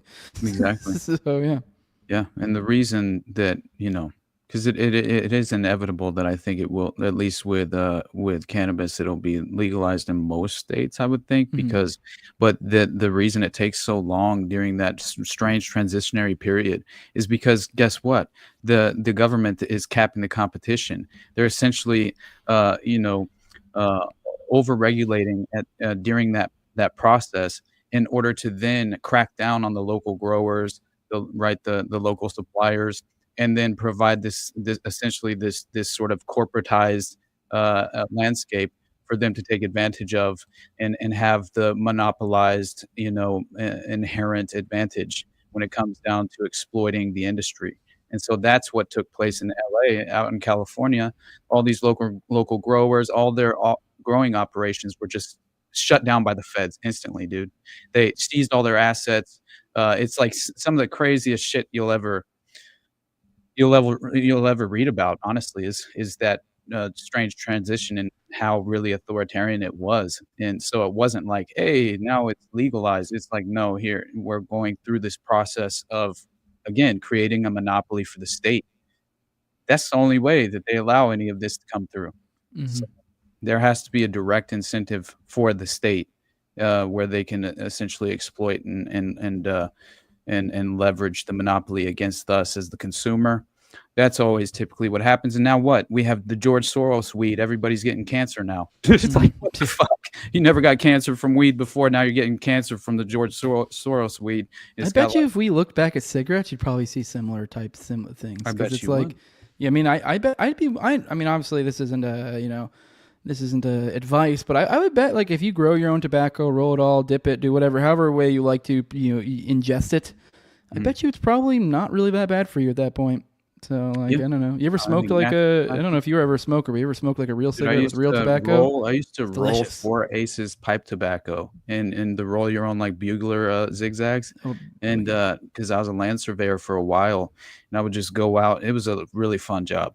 Just go out in the woods and shit, find property lines but yeah, I would just roll my own pipe tobacco into so I wouldn't have any of the chemical filters. Yeah, it was so good. Yeah, so good. I used to get like Turkish, like go to like nice tobacco shops, get the Turkish shit. Good stuff to do. But there's other than going to jail because you grow your own tobacco, there isn't really much health effects, someone said. Yeah, I don't know. I guess you probably could, but anyways, it is definitely a whole lot of work to do it yourself. So who the fuck's going to grow their own tobacco and go that extent unless you're someone who, farms tobacco. But all right, let's finish this video, I guess. Yeah, sounds good. Of weakening us. In China alone has more than all the shipbuilding capacity of all the U.S. combined, right? They have 250 times the shipbuilding capacity that we do. 250 times. Yeah. Maybe if we invested less in war. I think the Russians are losing roughly 1,500 people a day to these little drones. So that's one piece of it. And then I think that also implies that the fighting force is going to have to be more technical. They're not going to have to be coders, but the responsibility, just like, if you're going through Green Beret qualification, you learn everything about the gun, you know how to assemble it, disassemble it. Well, they're going to be that level of proficiency you're going to need for a set of technical capabilities. They're going to be decisive on the battle space, and that it's going to extend to electronic warfare and cyber attacks and space-based access and communication, all the way through to the end lethal effects. How much of the military right now is obsolete with all the new tech and all the autonomous vehicles and weaponry?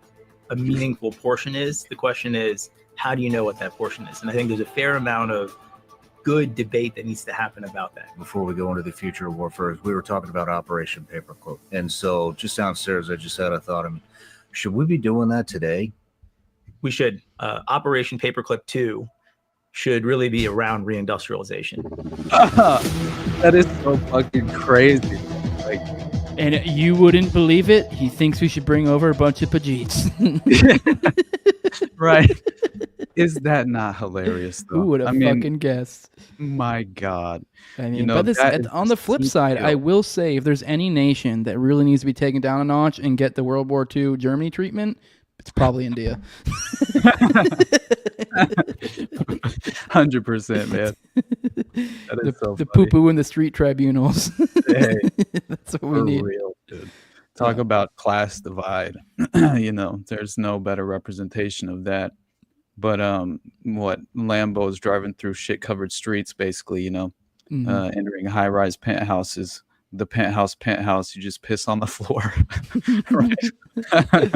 But anyway, so yeah, we can basically pivot. We should at least I can go through some of the documents and at least mention the intersection between the Diddy network and Epstein, but obviously I will go and let you know. There's this. I guess I'll let the audience know too, but I don't think I got a chance to tell you before we started.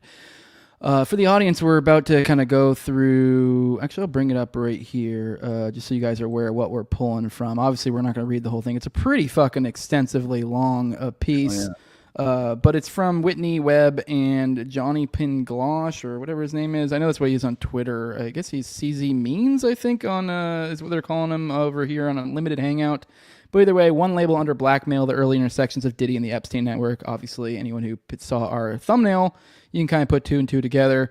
That's what that thumbnail is. So this is, I guess, part of a 3-part series. And I'll let you know, Austin, I meant to read this. I had a hectic night yesterday. I got this thing's long as shit. I got all the way to basically right when you see me scrolling, I got to Jesus Christ here, which is like a quarter of the way through, right when he got to when he started where he goes to university. But even just from that though, because in the beginning of this goes into Diddy and kind of his upbringing, and a lot goes into his dad and his early life, and that in and of itself, while there isn't any smoking guns there is a lot that makes you go, huh. What? A lot of those. Gives you pause at the very least. From the jump, sorry, I didn't mean to cut you off, but from the jump, I noticed that his dad was in Vietnam. Yeah. Air Force Vietnam, to be fair. So, but I mean, this was Air Force right after they changed over to Army Air Corps, so they're not like the Chair Force that they think of now today. So he likely was probably actually doing some shit. I didn't look into see what specifically he did. They didn't say in the article. But he was Air Force. So it's just, I just found that interesting. Air Force during Vietnam. So we always reference Phoenix. And then also keep in mind, this guy then goes back to the hood and then ends up working directly for, who was it? Frank Lucas, I think is his name. The guy that Denzel played in American Gangster. Exactly. Which is also a part of the Cadaver Connection, by the way, which brings in the Fort Bragg murders and all that crazy shit. And, yeah, by the way, what Gerald Hall just said, man, if you guys are doing coverage on Unlimited Hangout, it's imperative you expose the audience to Jamie Dimon, CEO of JP Morgan. Connections to Les Wexner are mind-blowing. They are. And Jamie Dimon's also, I believe he was tapped as a member of the Trump administration to run the Treasury, I believe, or something to that effect. Jamie Dimon was at least, it's just, once again, what I was you know? waving bye to Helper Crow. Sorry. Yeah, no, you're I wasn't trying to distract you. I thought you asked me what I was doing. No worries.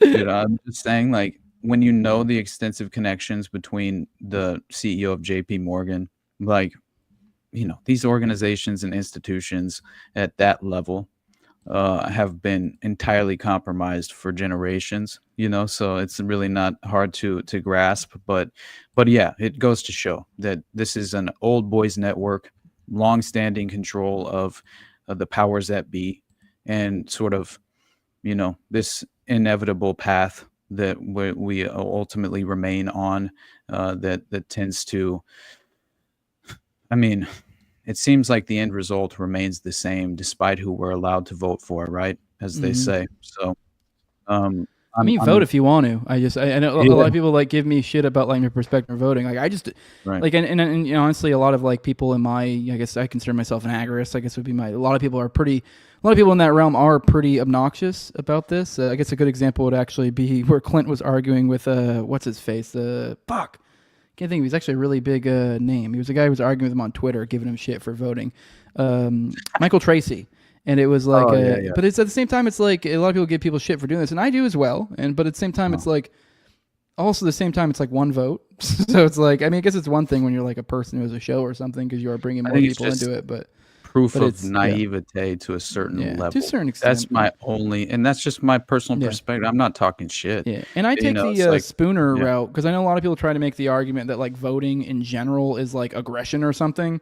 I don't think that's the case. I mean, now if you are, it's kind of the same idea as we were talking about, like that race baiting story that's going around right now the other day. It's kind of the same idea where they're trying to get them to take down their like GoFundMe or whatever. It's the same idea. It's like everyone was like, oh, you need to take it down because they're funding violence. I was like, yeah, that's only if you're taking the position that like you're the one funding this and this guy did violence and you're just intentionally supporting it. But usually, let's be real, most of those people are probably donating because they think the guy is probably innocent or something. And you can't really prove otherwise. So then if you do prove otherwise, sure, whatever. Maybe you should there should be some sort of crime for somebody that contributes money in that thing to something they knowingly know is like a crime, like they're supporting crime. Right. I know. That is like my personal perspective is basically that I don't want to feel complicit in a system structured in the way it is, as how I kind of interpret it. I believe there's clearly a cabal and a very well-established network behind the scenes, pulling the strings of the political puppets, and everyone else it seems to be kind of, at least not everyone else. I know that sounds, but you know what I mean, where the vast majority tend to kind of fall victim to this naive mindset. That's the perspective I have, and I do think Gerald Hall has a point. In voting is basically you're consenting to the structured system that is in place. Whether it's but I get the vote is optimism for change, so the system can be structured differently. I would say there needs to be another word, because I get what you mean. I get what people are meaning when they say that, like, oh, voting is consent, but I don't. I think consent is the wrong word. It needs like you're contributing you're contributing towards it in a sense, because you are like somewhat that feeds, like the example I've brought up multiple times, that like Trump came in with a resounding mandate. It's been referenced multiple times. So in a certain extent, he's riding off that energy that people gave him through voting. It's kind of like literally like, psychic vampire shit. So it's like it's to some extent they are taking that energy and using it. But at the same time, where I say it's not aggression, it's like theoretically speaking, like it just given what voting is. It is you, as someone who's being aggressed upon, given the choice between two options. That's really all it is. And you may be of the belief that one of those options is preferable to the other one. I can't really give anyone shit for that. Even it's like the example people use is like, if you get the opportunity to pick your fucking master, you're a slave and you get a chance to pick your master. It's like, I don't know. I mean, you could make a case for doing so. I mean, now the point that me and you would make is that, let's be real, this makes a little difference depending on who you vote for. And in a certain sense, this all kind of feeds into them being able to perpetuate this over and over and over again. Yeah. Whereas if you backed away for this, it would be harder for them to continue on with this game. Exactly. But at the same time, it's not aggression. It's because a lot of people try to say that it's like bad, like it's bad, like immoral or something. Like I don't think it's immoral. I think it's misguided.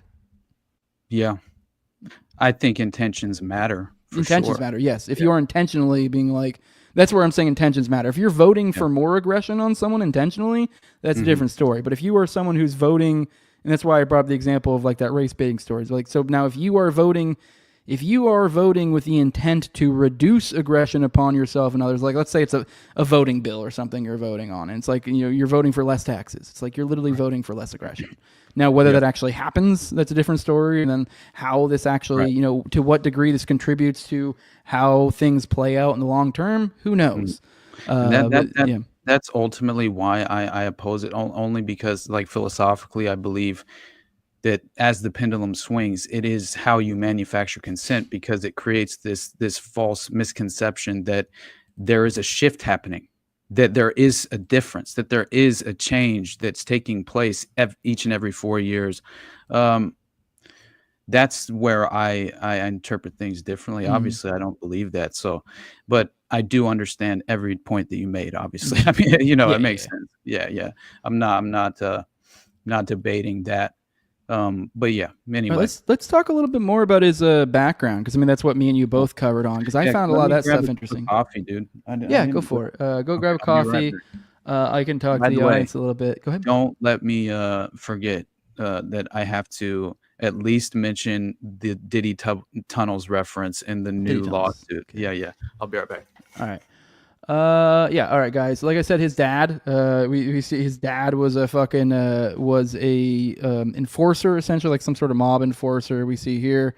I mean, he's talking about his dad's lifestyle, that there's only two ways out, dead or in jail. His dad, worked for, like I said, Lucas, who I guess they're both known for being flashy, kind of that pimp style. So, I just thought it was interesting to point out that, Lucas, I guess at one point got, fingered by the feds for being in a Muhammad Ali fight in a $100,000 fur coat. But anyways, Sean Combs' dad got shot in the head. Now where it gets interesting is it looks like it was, there's a lot of different theories on it, but it looks like it was more than likely the mafia, specifically the Gambinos here, that did it. He did work for Lucas, but the issue is it doesn't look like this would be in relation to him. Now, where this gets interesting in relation to our line of inquiry when it comes to these sort of characters is the reason why being, I'll read this real quick. This is from Legs McNeil, from an article who was writing about this. He said, Melvin Combs, a small-time hustler, who's Melvin Combs is Diddy's dad, was introduced to selling heroin when Lucas fronted him several kilos from his Golden Triangle connection. He joined the crew of Willie Abraham, the 42-year-old owner of the Harlem Gold Lounge and a convicted heroin dealer who'd already spent 5 years in jail. Unlike Lucas, Abraham was getting his heroin from the mafia, specifically the Gambino crime family. In 1971, Melvin, once again, Diddy's dad, so he was arrested for possession of heroin and $45,000 in cash. When Abraham's heroin cutting mill was raided later that year, and Abraham was charged with participating in an extensive conspiracy to distribute $5 million a year in heroin at the wholesale level in Harlem, the Bronx, and Westchester County.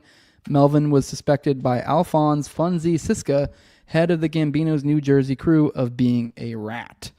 Now, for those who don't understand this, obviously, I mean, I think most of you guys probably do, but to spell it out for you, Melvin, Diddy's dad, was arrested, and then shortly after, the guy that Melvin was getting heroin from then got busted. So it looks like we're dealing with an informant. So exactly. Yep. Yeah. And by the way, Frank Lucas, right? And the cadaver connection there with, it was Ike Atkinson, who was directly connected to the Fort Bragg network that was running the distribution pipeline. And from the heroin and coming from the Philippines and the Golden Triangle as well. And from Thailand, that was it specifically. And apparently fucking Ike Atkinson, this guy is interesting. You look this guy up. He was the guy who's responsible for running the cadaver connection, smuggling the heroin, using the coffins of the dead GIs, right? And being shipped home for burial to move heroin into the U.S., right, as it's processed at the base and then sent out for distribution, with these local narcotics officers compromised by the network, working with MPs and criminal informants like Helena Stokely in the Fort Bragg case. But Yeah. So anyway, it's very interesting that's directly implicated. By the way, in the Son of Sam too, dude. Right? Which I just discovered that one of the victims totally blew my mind, man. I had no real understanding that one of the victims involved in the Son of Sam case was actually working for the Nugenhan Bank, who was responsible for laundering the Nazi gold at the time. It was that was at least post World War II, and even more than that, it's kind of insane because apparently there's even a deeper level when it comes down to what was being done through it was Donna Loria. It was in the Bronx, right? In 76. And this was allegedly a possible motive that Maury Terry at least attributed to a possible motive for her being targeted in the Son of Sam murders, because Loria, again, was aware of a drug ring involving the Nugenhan Bank that imported the Golden Triangle heroin through U.S. through. And anyway, it's very interesting because it continues to like bring up the notion that this involves military intelligence and covert operations at the time, and this was a cover up due to the fact that she was essentially going to blow the whistle, very much similar to Jeffrey McDonald. Potentially blowing the whistle on the operation at Fort Bragg. So anyway, they essentially disregarded all the connections that she had to this Nugenhan Bank operation.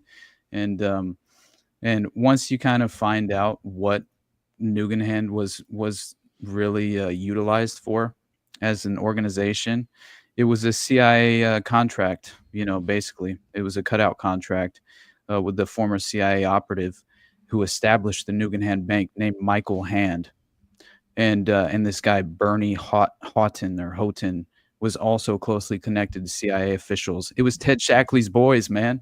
So it goes directly back to Barry Seal, the cartels. I mean, the Sinaloa. I mean, what?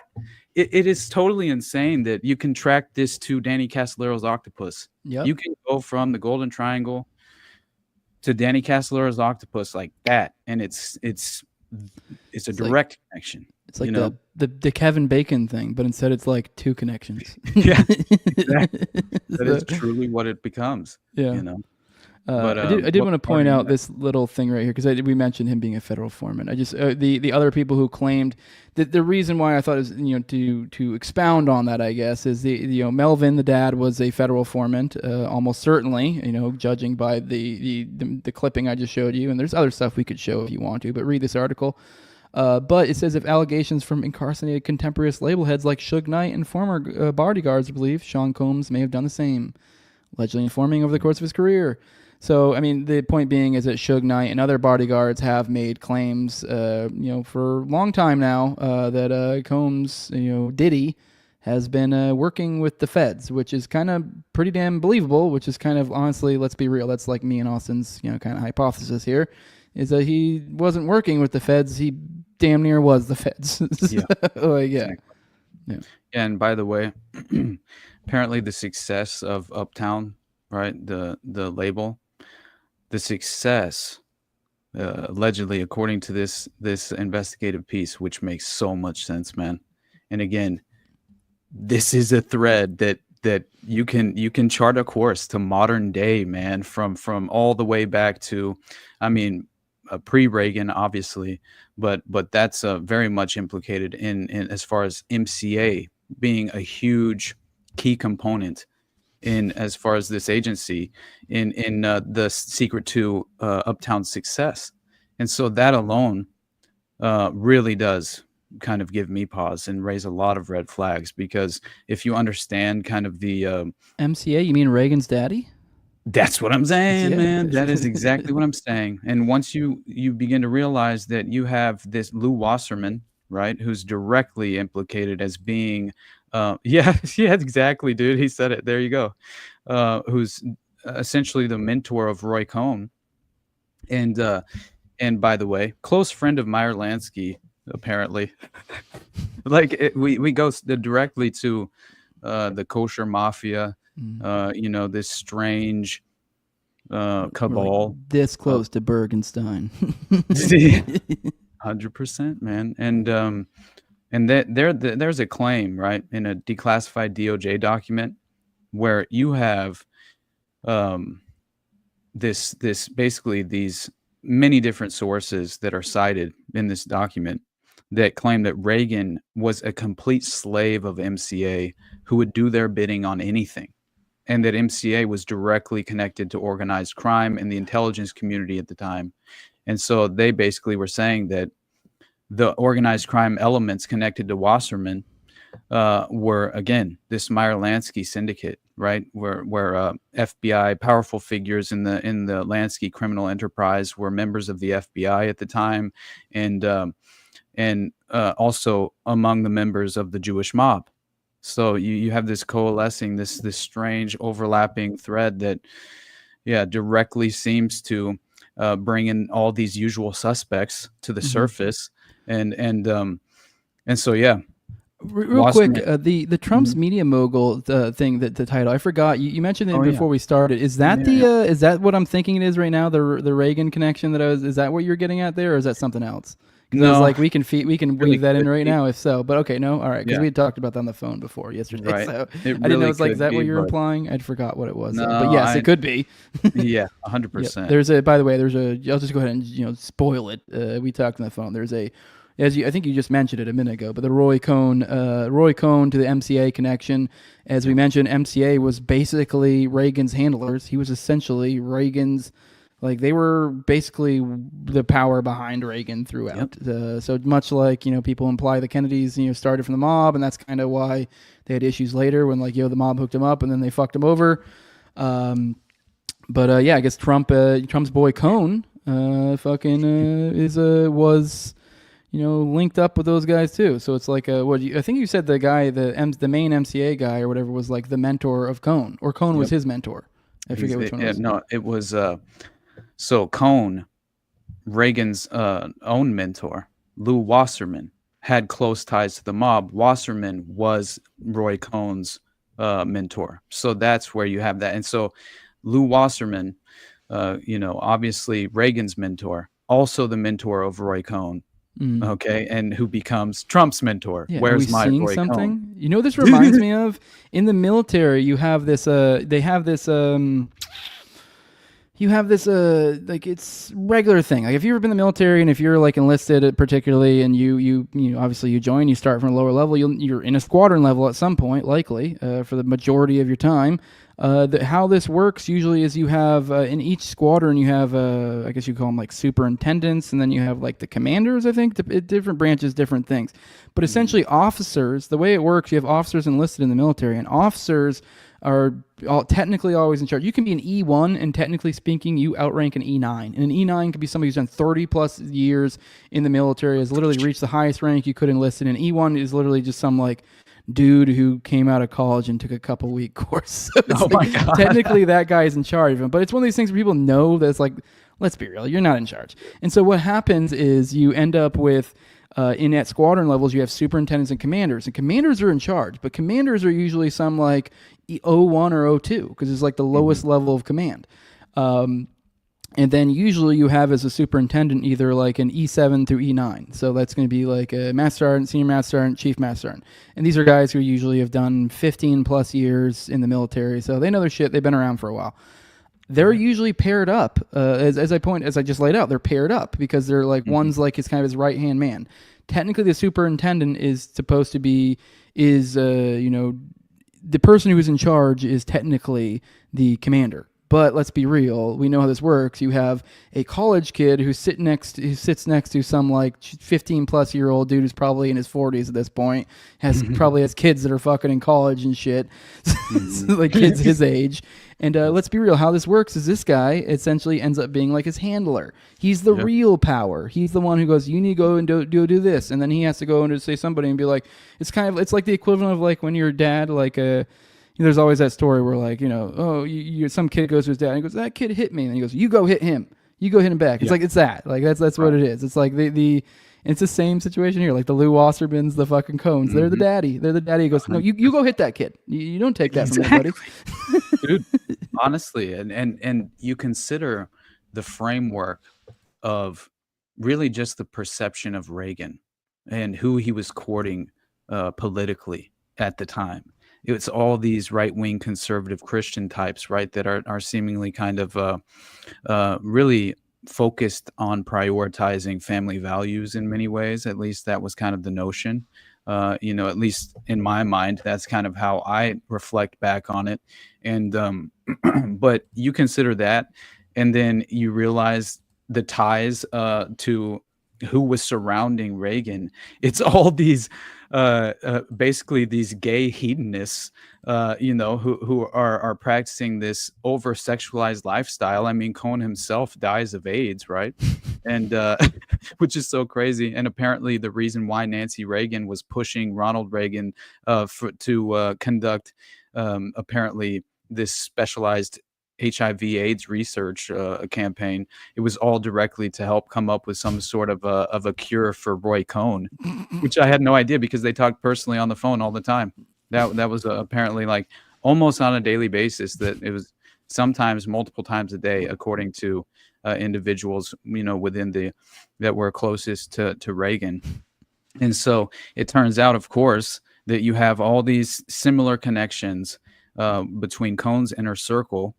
With these deep ties to organized crime factions that are all of Cohn's clients and affiliates to these like mafia figures, and Louis Rosenstiel was being one of them, who's very much implicated in the Epstein network. And so yeah, it looks like Lou Wasserman was, of course, longtime president of MCA and a huge Hollywood mogul, and he's known for not only making Reagan's film and television career, but also supporting his successful push to become president of the Screen Actors Guild, which later launched Reagan's political career. In addition, does this not seem like something that could have been done as far as a similar path by an individual by the name of Donald Trump? Could that be possible?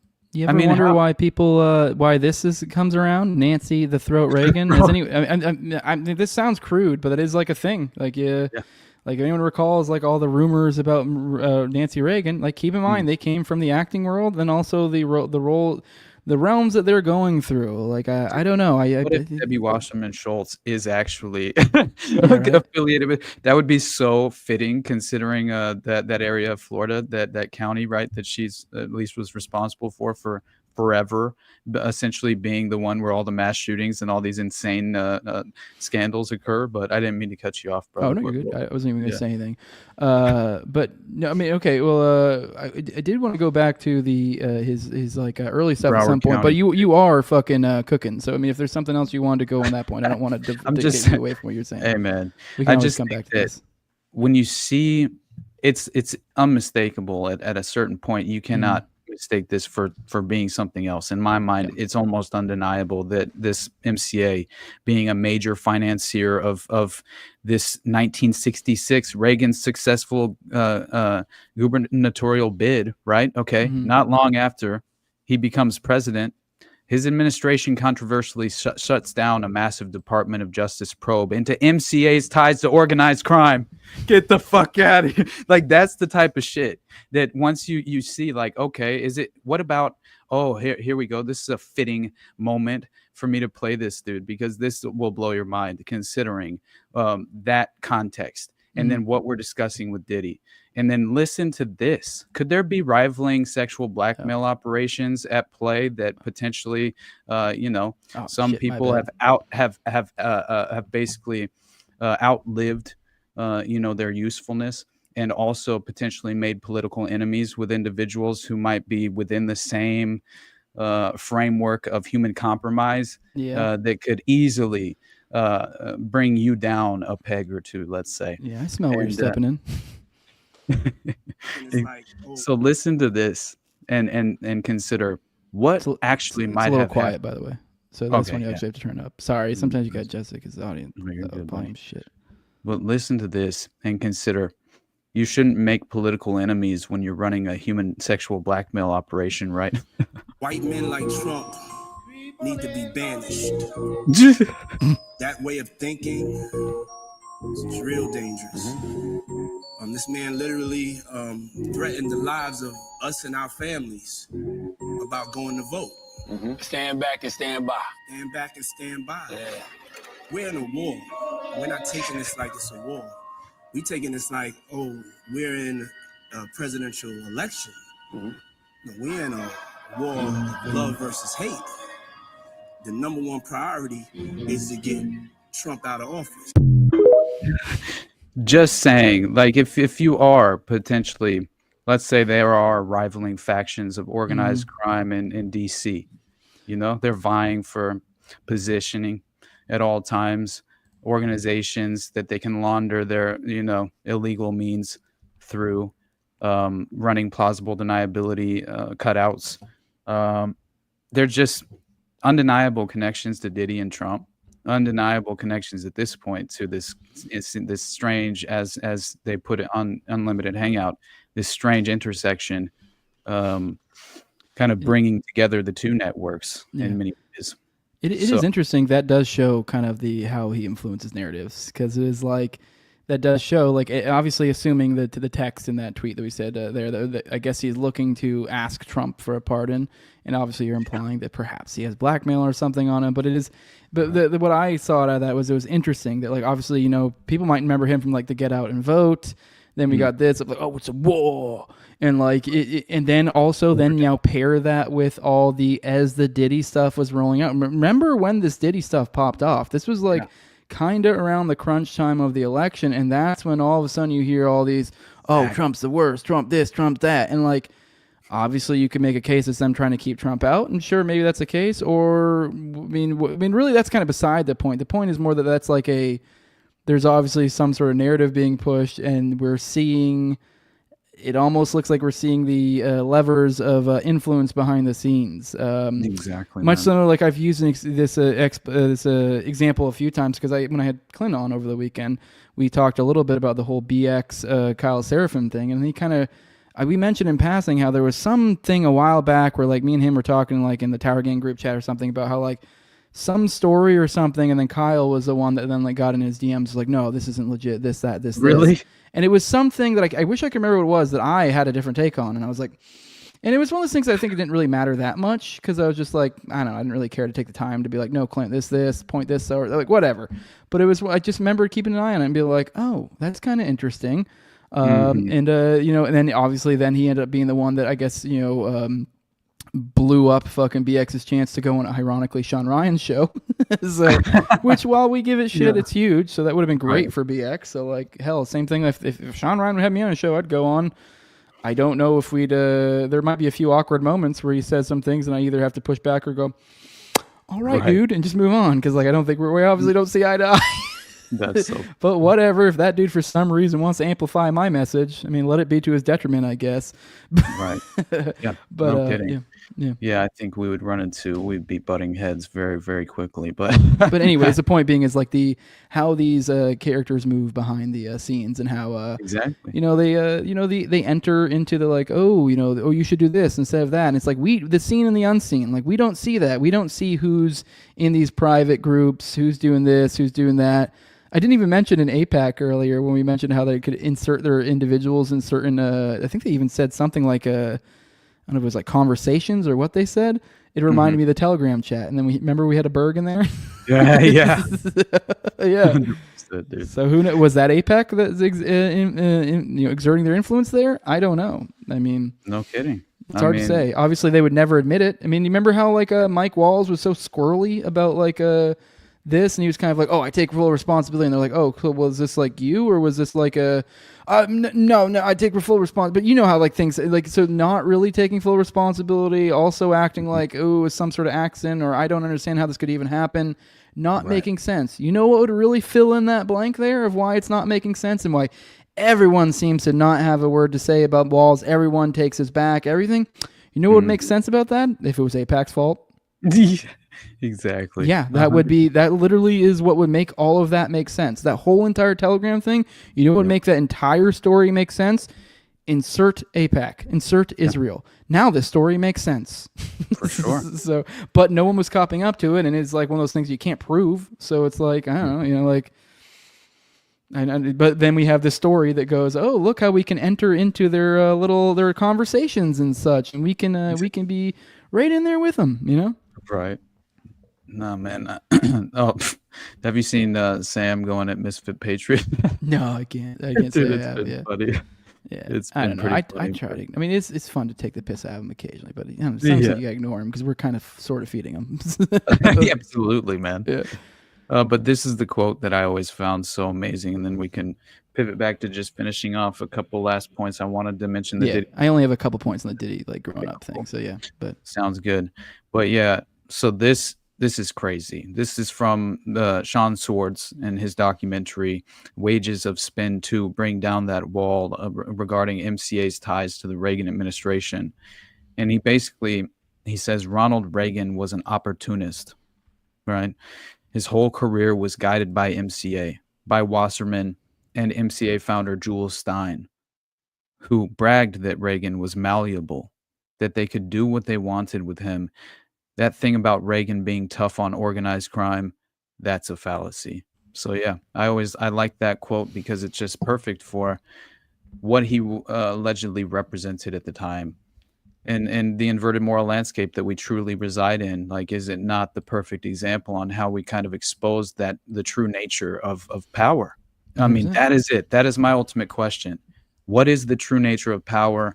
How can I actually, conceptualize this power paradigm we reside in? Like, I need to understand who is potentially pulling these strings. And if we can't come to terms in understanding that there is clearly a cabal of special interests and aristocratic bureaucrats, essentially choosing our own fate for us, right? And essentially the ultimate, inevitable path of a human civilization, that they're basically deciding our own fate. And so that is my question. Right. And I'm tired. That's the main reason I'm very much disenfranchised in every single way. Speaking of deciding fate, I think there's something too, as I mentioned earlier, like there's the commonalities between Diddy and his dad both being informants. Obviously, there's something weird about his dad, and obviously it seems like obviously we don't know what he did in the military. Who knows? Maybe he did nothing, but it is odd. During Vietnam military, this guy is kind of spooky. He glows a little bit, so then you add that to that, worthwhile. Now add this to all this. Combs got his first advertising gig at 2. This is after his dad is dead, I believe, if I recall correctly. So his mom hooked him up with that. I guess his mom was a model. So to be fair, it's like, I'm not saying that's that crazy, but we kind of see the trajectory this guy is going. Now, I do think it's interesting this guy ends up going to MSMA, which is a Catholic school in the Bronx.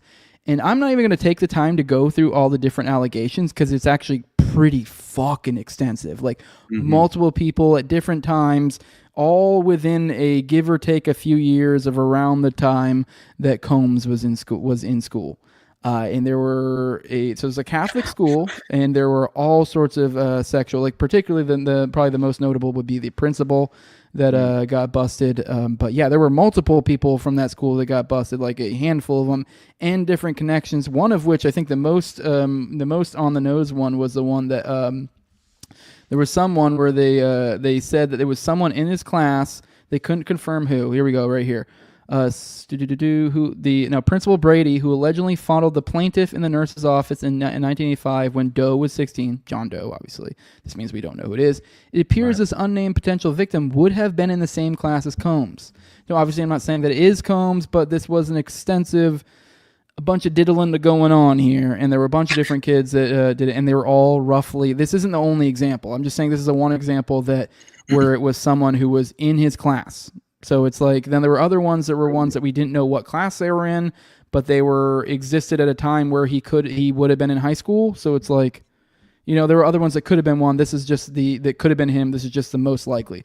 But even then, even if it wasn't him, he's in an environment where it is rife with molestation going on. Like, it was extensive. Like, here's a quote right here. Upon information and belief at all relevant times, defendants knew that priests and brothers of the Catholic Church and within the Marist Brothers, which is the Catholic group doing this, under their supervision and control, were grooming and sexually molesting children with whom the priests and brothers would have contact in their ministry and pastoral functions. Damn. So it's like, yo, what the fuck is going on here, right? Yeah, real. And it doesn't even end there when it comes to the weirdness of his. Now, this is the last one I'll mention because this is actually where I kind of got to. But like the whole time through, I'm like rereading all this stuff, like, holy shit. Yeah. This reel here, which is a clip from an article from '94. This is from Diddy's own words. He said, around the age of 16 or 17, I started dancing, going to the various clubs. And that was during the time when somebody, if a big artist like Diana Ross, Fine Young Cannibals, or even Michael Jackson had a video, the directors would come into the clubs and see all the kids that were dancing and pick various dancers to be in the videos. So I got to pick to be in some of those videos. And I was dancing. As I was dancing in videos and stuff like that, I would see the behind the scenes. I was about to go to college at Howard University. I didn't know what I wanted to do. So I saw the people behind the scenes, and I was like, that's maybe something I want to do. So I started like asking questions and getting information on the music industry.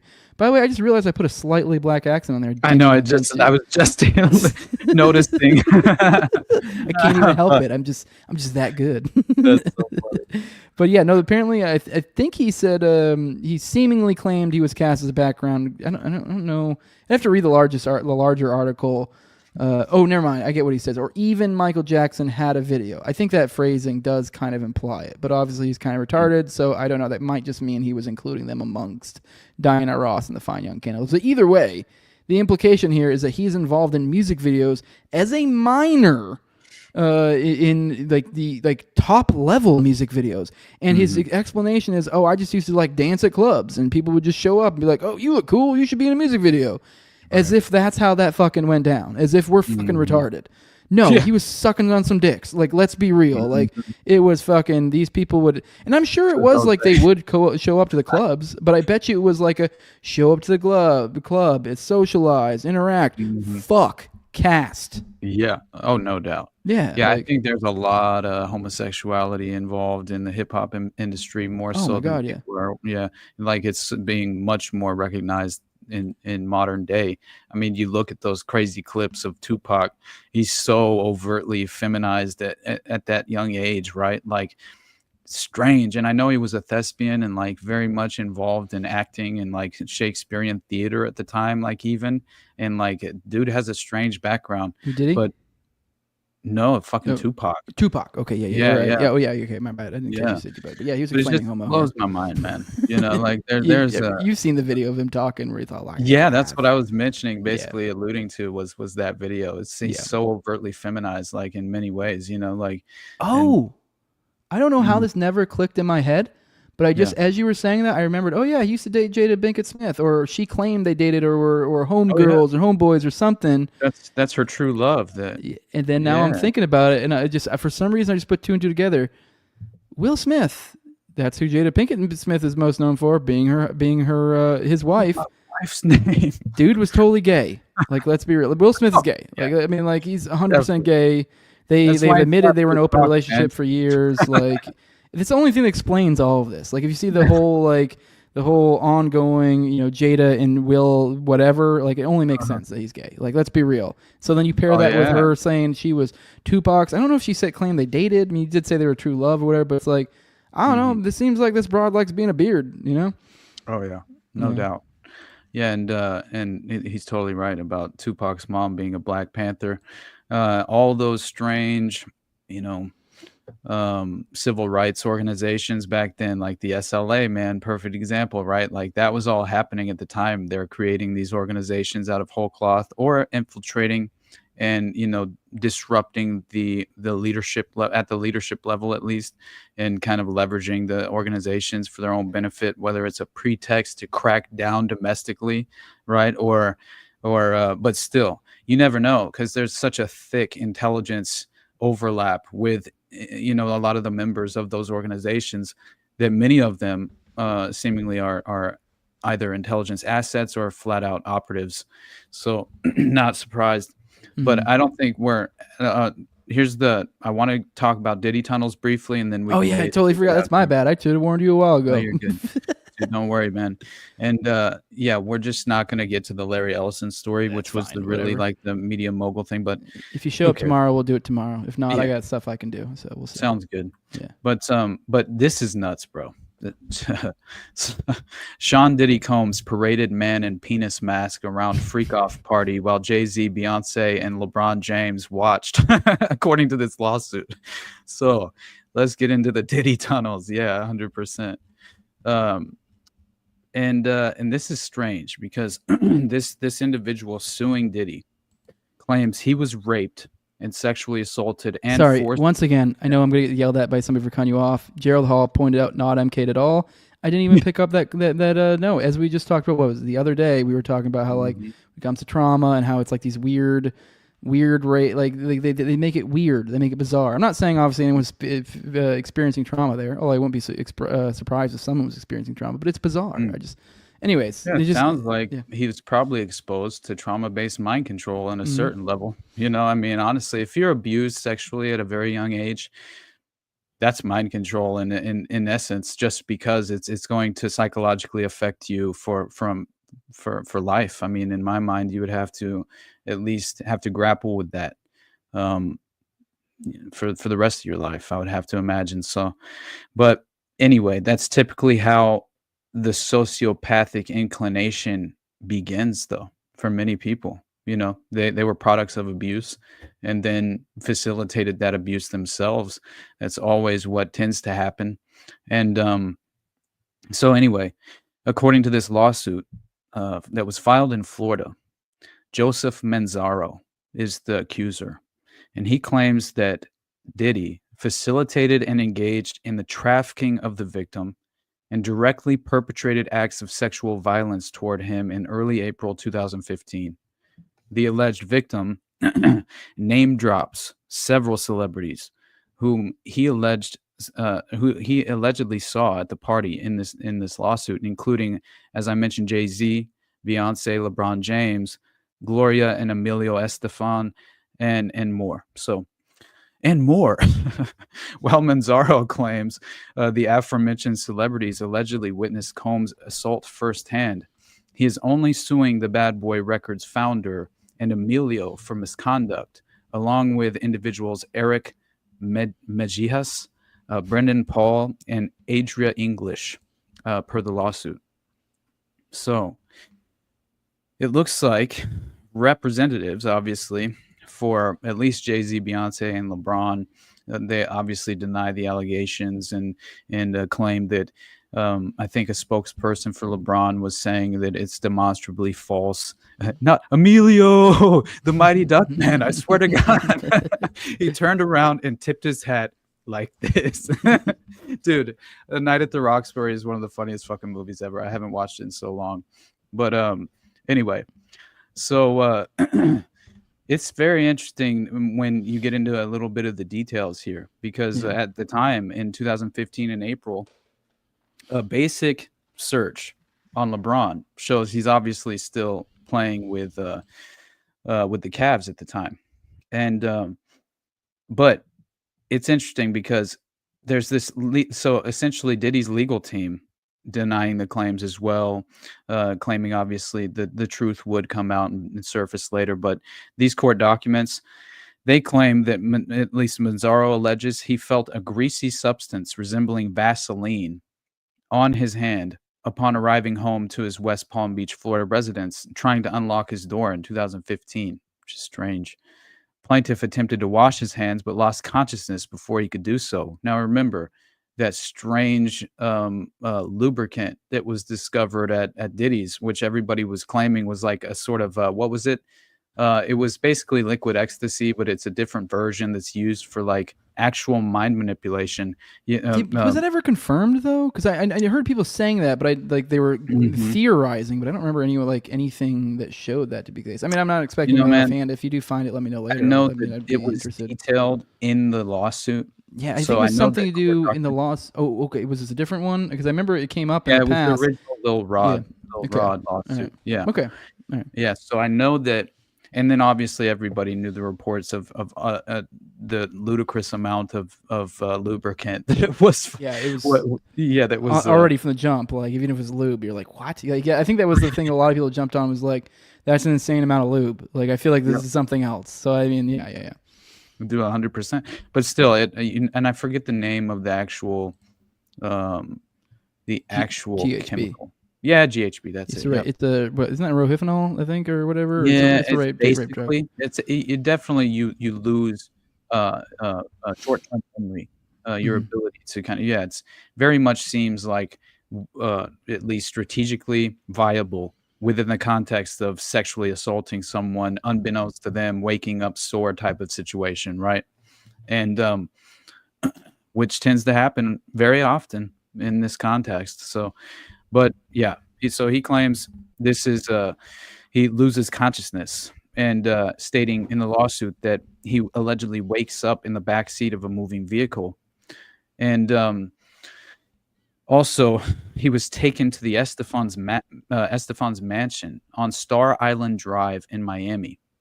Upon arrival, he alleges Gloria panicked. Now, it is interesting that LeBron would have just gone back to the Cavs, essentially from he had been playing in Miami for the past, however many years at that point. And so, yeah, I forget how many years he was in Miami, but it would have been right at that moment where he went back to Cleveland. So it's not like he would have instantly sold his home and not been going back to Miami and like hanging out with certain people. Yeah. So it's very plausible. But anyway, so he's taken to the Estefan's mansion, and upon arrival, he claims that Gloria panicked when she saw his deteriorating state and demanded that an ambulance be called. However, defendant Emilio quickly silenced her and ushered her away into the crowd. In response, a representative for the Estefans told Page 6 that the property in question was never a home where Gloria and Emilio resided, but it was rather a house they owned for family use. So you never know also like how many of these properties are just for, practicing this sexual abuse in many ways. Also, you couldn't be, I mean, it would be interesting, but anyway, the claims are still that he also saw LeBron James allegedly wearing a white bath towel and brown shower shoes and carrying a shaving bag walking through the hallway of the home. LeBron James looked at plaintiff and in response to Gloria Estefan's plan for an ambulance remarked, "Y'all better do something about that." The suit claims. It's just so crazy to me, though. The plaintiff alleges that Diddy's personal sexual assistant then led him through a concealed tunnel from the Estefan mansion that secretly transferred him to defendant Diddy's mansion, where Sean Diddy Combs was hosting a 17th birthday party for his son Christian. After Manzaro allegedly regained partial consciousness, he claims he witnessed Jay-Z, Sean Carter, and wife Beyonce in a large party area of the Sean John founder's home. At the time, he was allegedly wearing the phallic mask forced on him by Combs. So he's wearing... what does he have? He's got like a dildo on his head? Is that what's happening? He's fucking dickhead. Fucking dickhead. So Jay-Z and Beyonce were allegedly seated in the room. Upon seeing the plaintiff, Beyonce asked, "What's this? What's this all about? Why is this half-naked white man with a cock mask standing here in front of me?" This is in the lawsuit, man. That's when the defendant, Mejias, I'm not sure how to pronounce this dude's name, allegedly responded, quote, "Diddy wants him to see what we do to snitches. This is part of his punishment," according to the documents. Guess better than murdering him, but it's still pretty wild.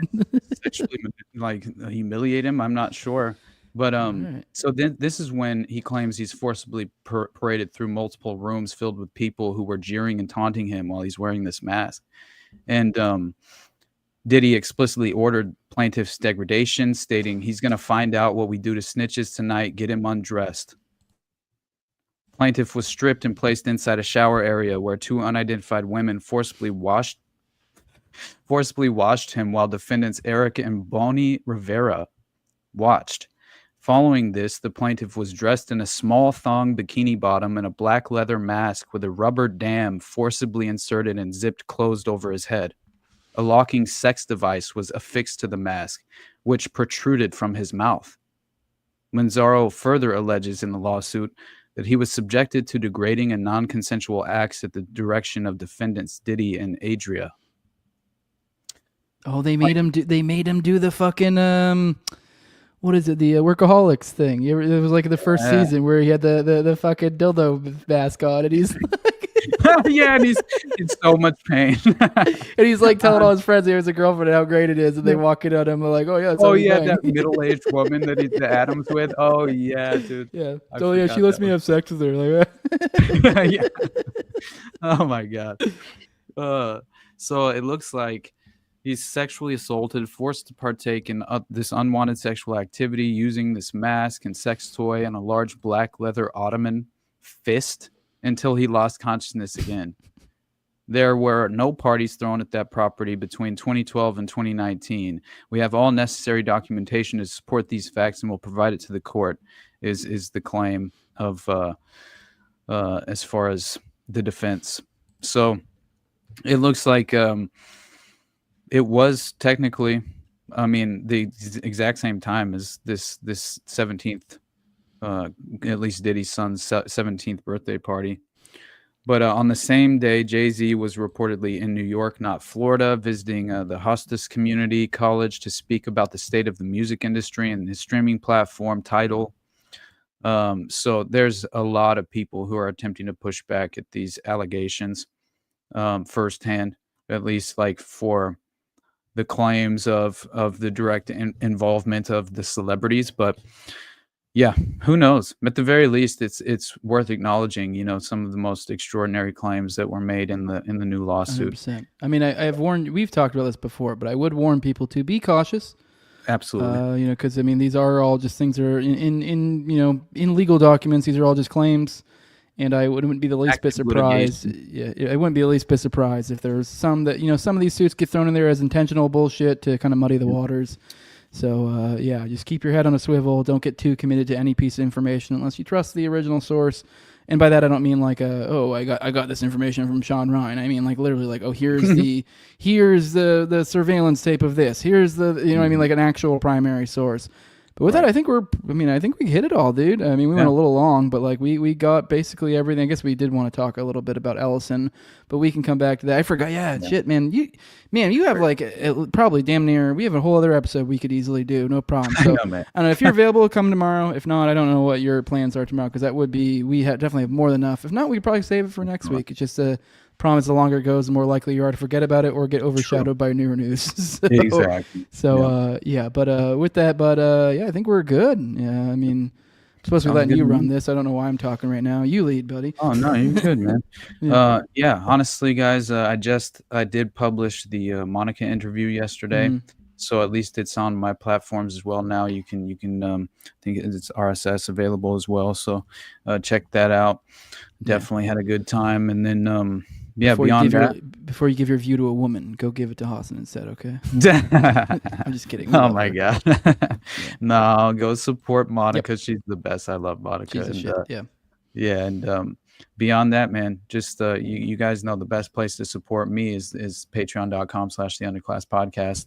And send me some stuff if anything that might seem to be perfectly overlapping with some of what we cover, or you just think it is right up my alley of interest, then send it over, man. I would love to cover it on the show. And beyond that, Jose, I love you, brother. Love you Go too, ahead, brother. do your plugs, man. Speaking of that, bud, I saw in the chat there was a couple people mentioned the Playboy tunnels. That's actually one of those ones that I have saved in my bookmark folder. So maybe I'll have to bring that out soon. If you're not here tomorrow, maybe that'll be something I bring out. So that way we can cover the tunnels in there and how they supposedly connect to Jack Nicholson's house and some other shit. So, oh, dude, Laurel Canyon.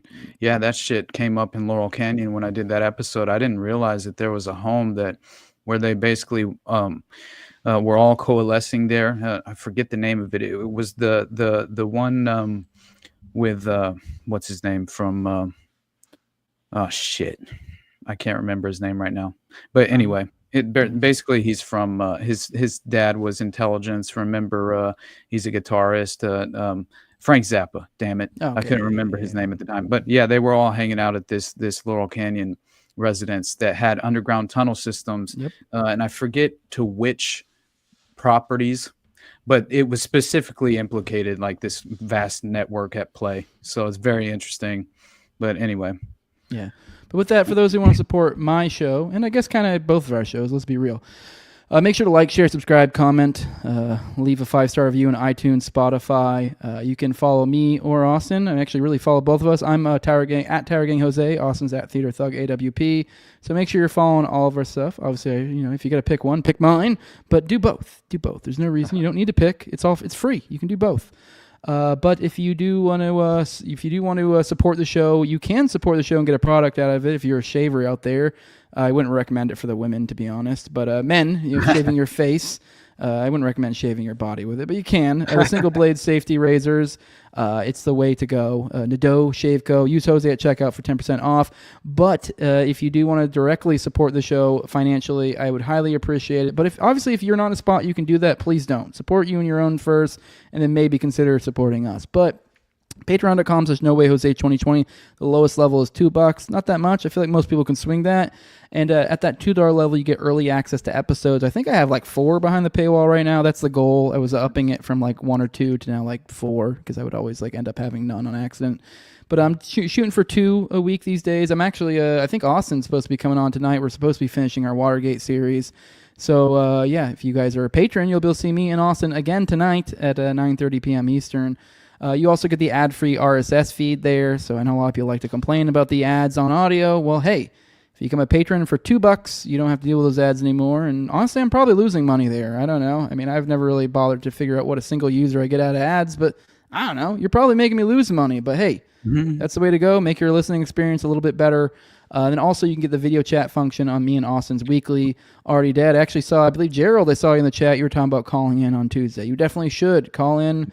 Give us some thoughts. I think you were talking about reading the Diddy article and having some thoughts on it. So yeah, hell yeah, I'm down for that. That is exactly what that's for. If you guys are in the course of the week or anything that we cover, you feel like, hey, I'd like to talk about this, come on, call in, preferably via the video call function, and by that, you got to support me or Austin. We put out the StreamYard every week, and you can become a talking head on there. Otherwise, you got to use the call-in function, which is the phone, and that's a little bit clunky.